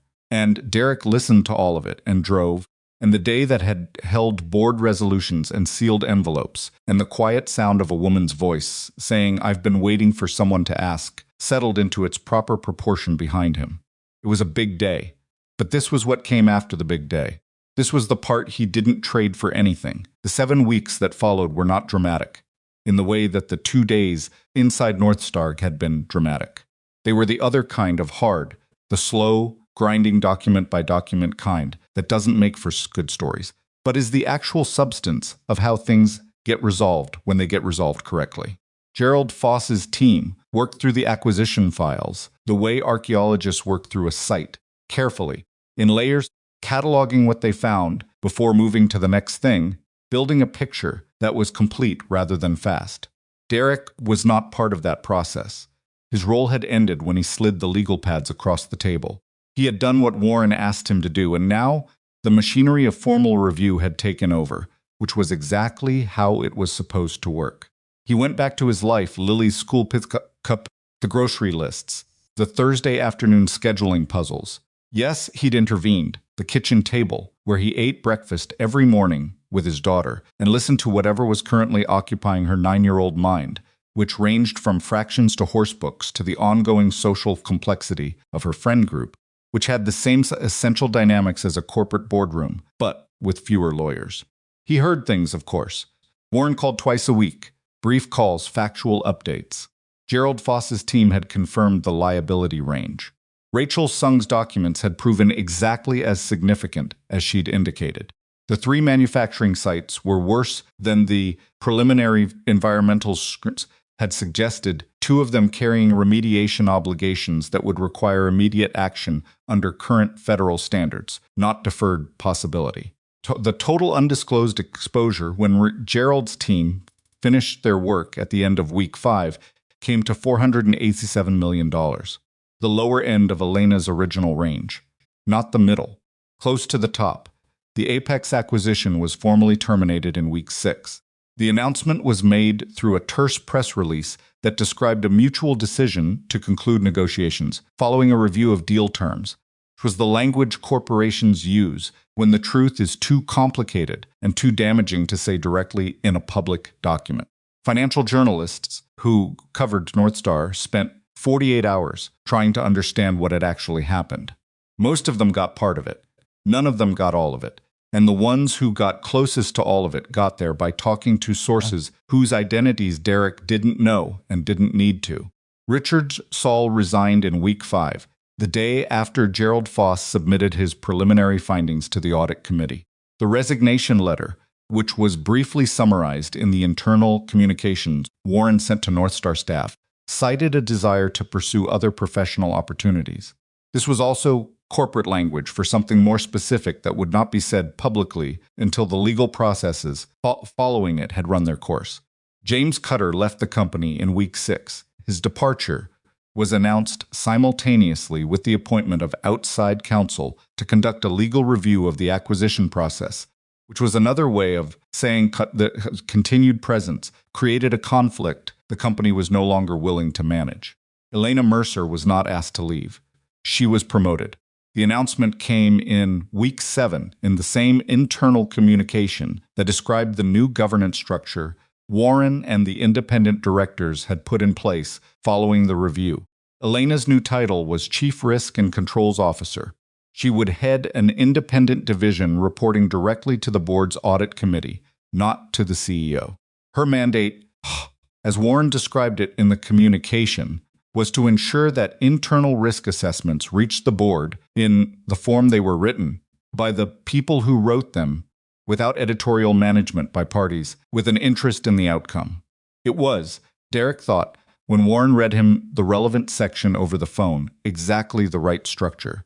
Glamorous, not the kind of organizational change that generated press releases and stock movement. Just the unglamorous, necessary thing, making sure the people whose job it was to see clearly could actually see and could actually be heard.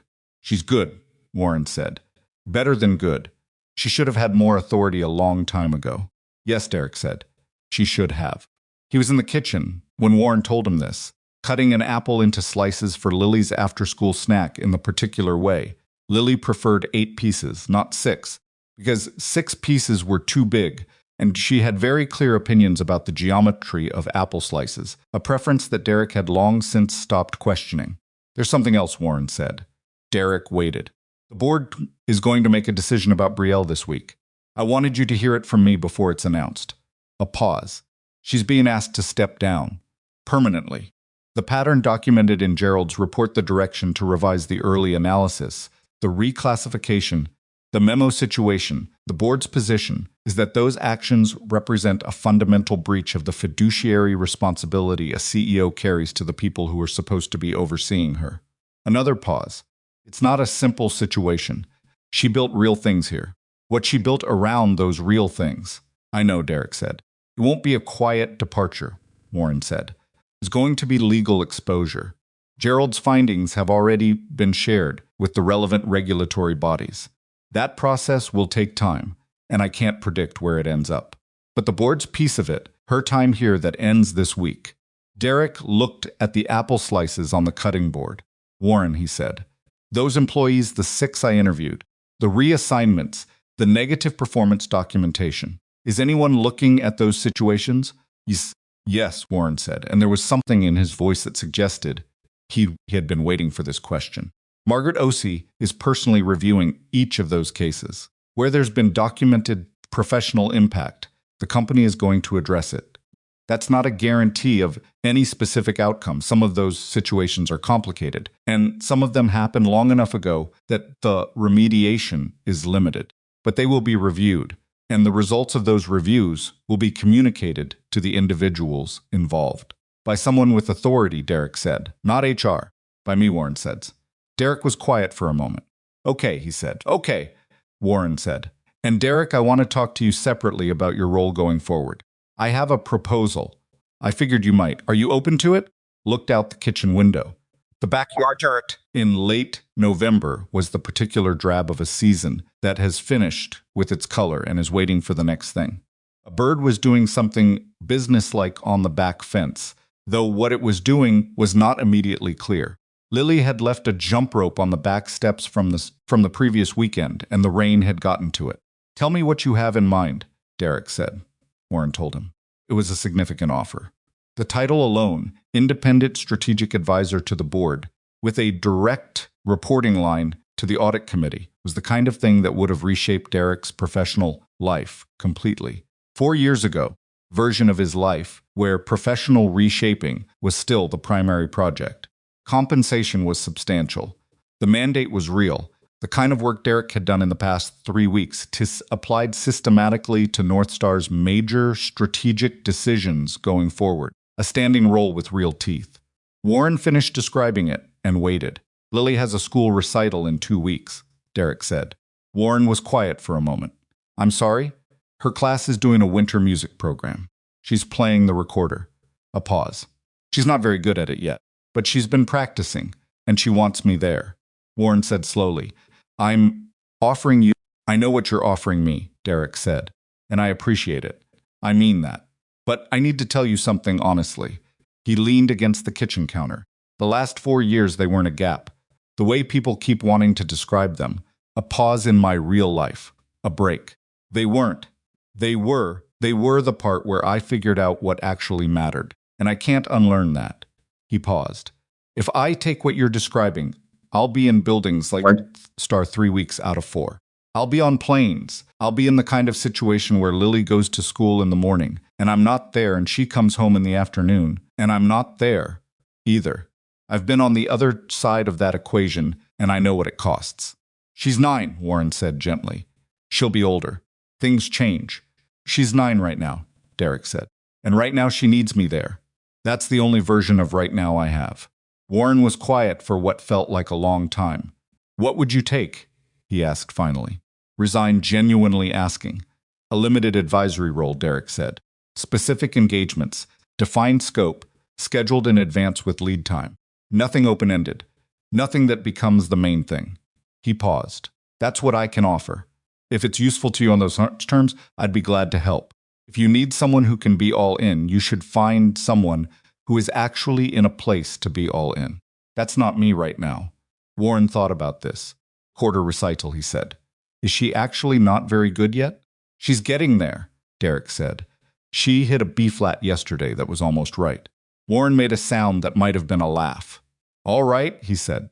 We'll talk about the terms. But Derek, what you described, limited advisory, specific scope, that's not nothing. If the person doing it is you, that's not nothing at all, Derek said. I'll do good work. I know you will, Warren said. You always did. They finalized the terms over the following week. Derek reviewed the draft agreement at his kitchen table on a Tuesday evening after Lily was in bed, reading through it with the same focused attention he brought to acquisition documents, making 2 small changes and flagging 1 clause for clarification. He signed it on a Wednesday morning and drove it to Warren's office because Warren preferred wet signatures to electronic ones, a preference Derek understood and shared. He shook Warren's hand in the lobby of Warren's building. One more thing, Warren said, as Derek turned to go. What? The board wants to acknowledge formally in the internal record that your intervention in the Apex process prevented a significant loss to the company and to the employees and shareholders who depend on it. He paused. You didn't do it for the recognition. I'm telling you because it will be in the record, and because I think the people at North Star who were fighting that same fight quietly deserve to know that someone from outside saw it too, and that it mattered. Derek thought about Elena at the conference room window. Rachel Sung, saying she'd been waiting for someone to ask. The 6 employees who had raised concerns and paid small, deniable prices and gone back to work the next is. Because that's what you do. Put their names in the record too, Derek said. Not mine alone. Warren nodded. Already planned.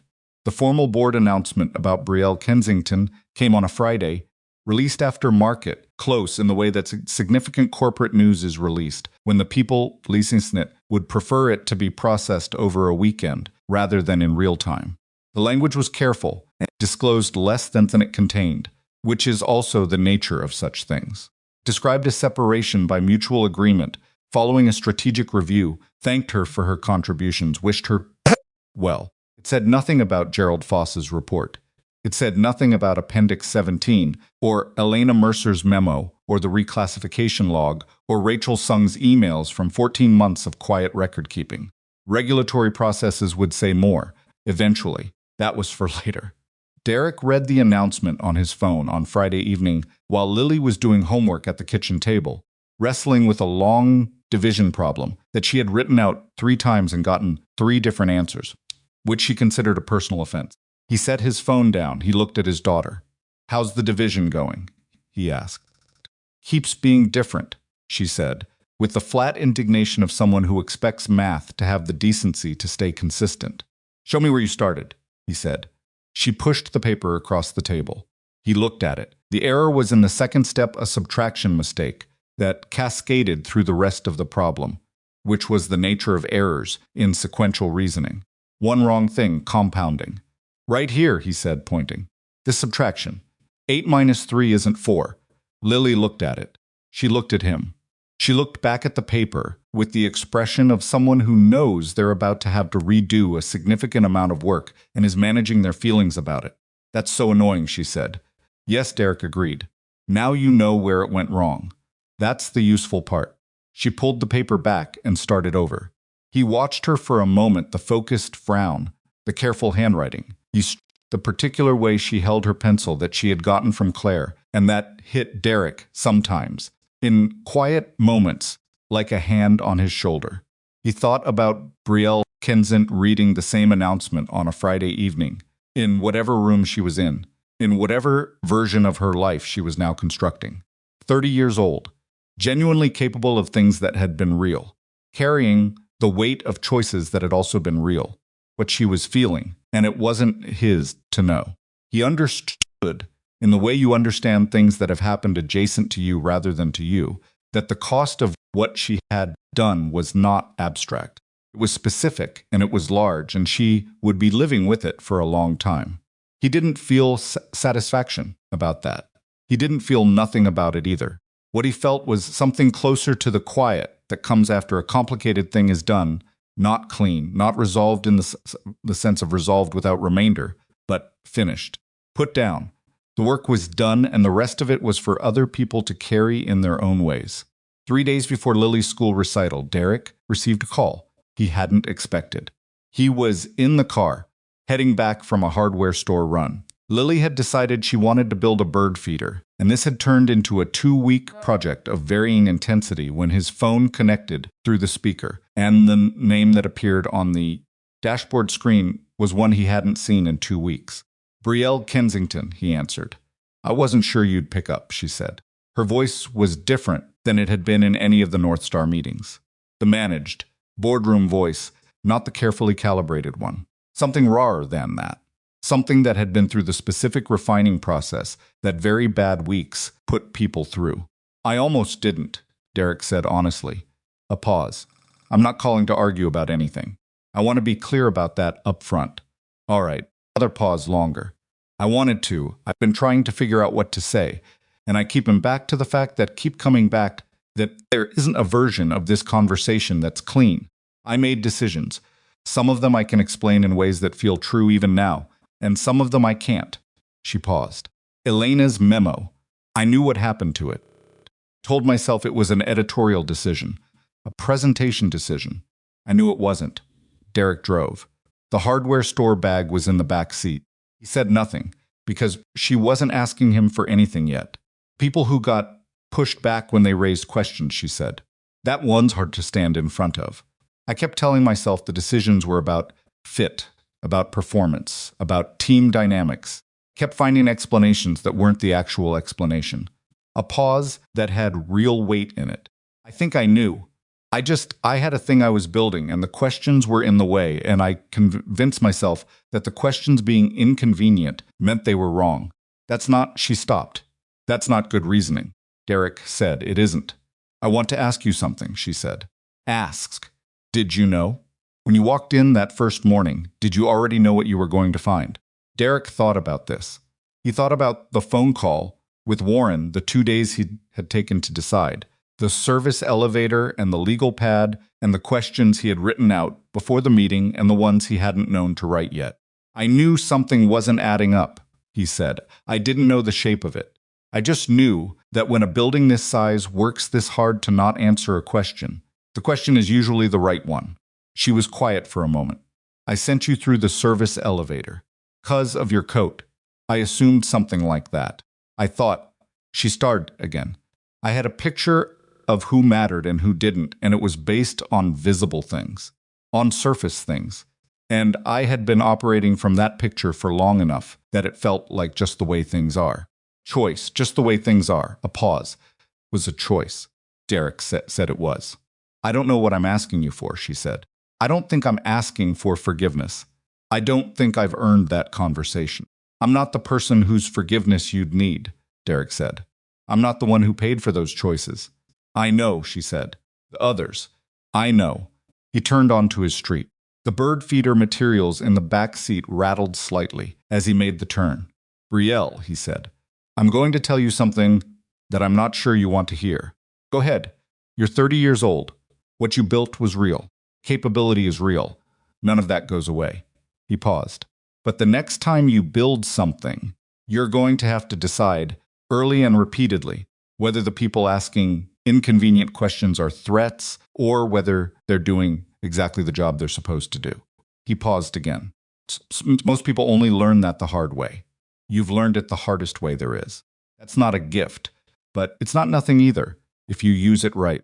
She was quiet for long enough that he thought the call might have dropped. I wasn't expecting you to say something like that, she said finally.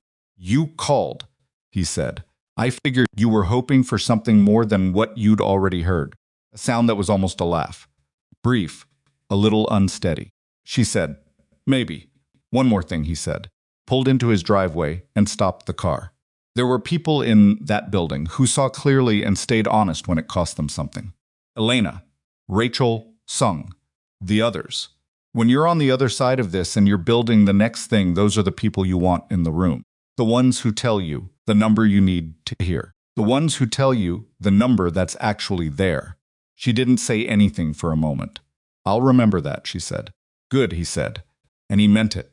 They said goodbye without ceremony. which felt right for a call that had never been about ceremony.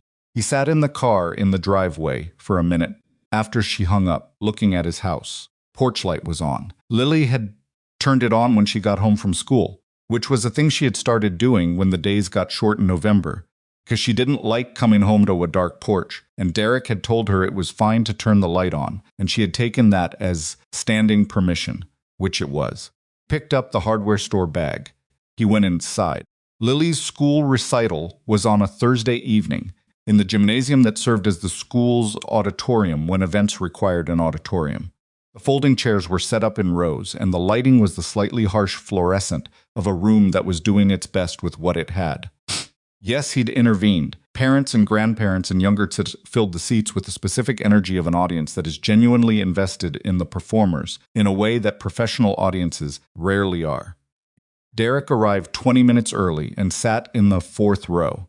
He had told Warren he would not be available Thursday evening.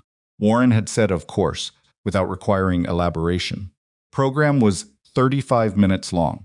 Lily's class performed two pieces, a simplified version of something classical that Derek recognized but couldn't name, and a winter song that all the kids knew the words to, and several of them sang while playing, which was either ambitious or inadvisable, depending on how you felt about multitasking.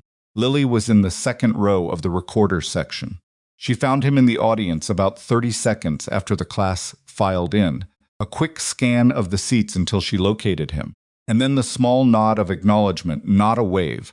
She was too old for that now, apparently. A nod composed and deliberate, the nod of a 9-year-old who is about to perform and has confirmed that her person is present and can proceed accordingly. He nodded back. She played with the focused concentration of someone who has practiced and knows it and is not going to let it get away from her now. The B-flat, when it came, was right. Not perfect, the tone was slightly thin, which was the nature of recorders played by 9-year-olds, but right. In the right place, held for the right count, released cleanly. Yes, it centered. Derek sat in his fold in the fourth row of a gymnasium in November and watched his daughter play the recorder and thought about nothing else for 35 minutes. When the program ended and the kids came out to find their people, Lily found him with the same efficient scan she had used earlier and walked over with her recorder in one hand and her backpack dangling from the other. "How was it?" she asked. "Really good," he said. She looked at him with the look she used when she wasn't sure if he was just being nice. "Did I get the B-flat?" "You got the B-flat." She considered this. "I almost didn't. My finger slipped for a second, but I fixed it before the note." "Didn't notice," he said. "Good," she said. "You're not supposed to notice the fixing, only the playing." She said this with the matter-of-fact certainty of someone who had figured out a principle and was confident in it. Derek thought about that on the drive home. You're not supposed to notice the fixing, only the playing. It wasn't bad as principles went. He thought about the 5 legal pads on Gerald Foss's conference table, sealed envelope, the service elevator, and the lobby marble, and the 6 people who had done right and paid small prices and kept showing up. The document that had been made to disappear, and the woman who had kept a copy because she understood that the kind of thing worth hiding was the kind of thing worth keeping. Most of what had happened in the past 2 months would never be visible from the outside. The real work never was. Someone had asked the right questions, and someone else had held their numbers, and someone else had kept records in a personal email account against the day when keeping records might matter. And a retired judge had underlined something on a notepad, and the line had held. None of it was the kind of thing that looked significant from far away. But from inside it, from the position of someone who had ridden the service elevator and sat at the forgotten end of the table and written notes by hand on a legal pad, with a worn briefcase on the floor beside him, it felt exactly as large as it was. Months later, yes, he'd intervened. When Derek returned North Star's headquarters for the first of his limited advisory engagements under the new agreement, he came in through the main entrance the way he always had, with the same briefcase and the same coat. The lobby manager hurried out from behind the reception desk with the particular efficiency of someone who had been briefed on his arrival. "Mr. Holloway, the executive elevator is this way." "I'm fine with either one," Derek said. He looked down the lobby. Both elevators were visible from where he stood. The executive elevator's doors were just closing on a group of 3. The service elevator, 50 feet to the left, had its doors standing open and its interior empty. He looked at the lobby manager. "Whichever one is going up," he said. He walked to the service elevator. The doors closed. He rose 63 floors in the same steel-walled space he had stood in on the first morning, with the same some faint smell and the same quality of silence. The city was out there somewhere past the walls, going about its business in the way cities did, indifferent and enormous and full of people, making choices about what mattered and paying the various prices those choices carried, building things and sometimes breaking them, and sometimes, when the right questions got asked at the right time, catching a fall before it landed. The elevator stopped. The doors opened. Derek Holloway stepped out onto the 63rd floor with his worn briefcase and his legal pad and walked toward the conference room where the work was waiting and the day began. He had helped build part of what this building ran on. He had walked into its boardroom in a worn coat and been sent the long way around, and had asked the same questions until someone finally answered them, and had put a sealed envelope on a table and refused $800,000 to take it back, and had driven to school pickup and made lunches and listened to long division frustrations and attended a recorder recital and been in the 4th row when the B-flat landed right. He was 32 years old. He was nobody's idea of who the important person in the room was supposed to be. He carried a briefcase with a scuff on the brass latch that he had never gotten around to fixing, and the only title that had ever fully fit him, the one he would carry longer than any corporate designation, the one that had cost him more and given him more than anything he had ever built or investigated or protected, was the simplest one. Written on no door, on no business card, on no formal record of anything. Just a word. The word Lily had been saying her whole life, every morning and every evening, and in the middle of the night when she woke from bad dreams and needed the one person whose presence reorganized the dark into something manageable. That was the whole of it. That was enough.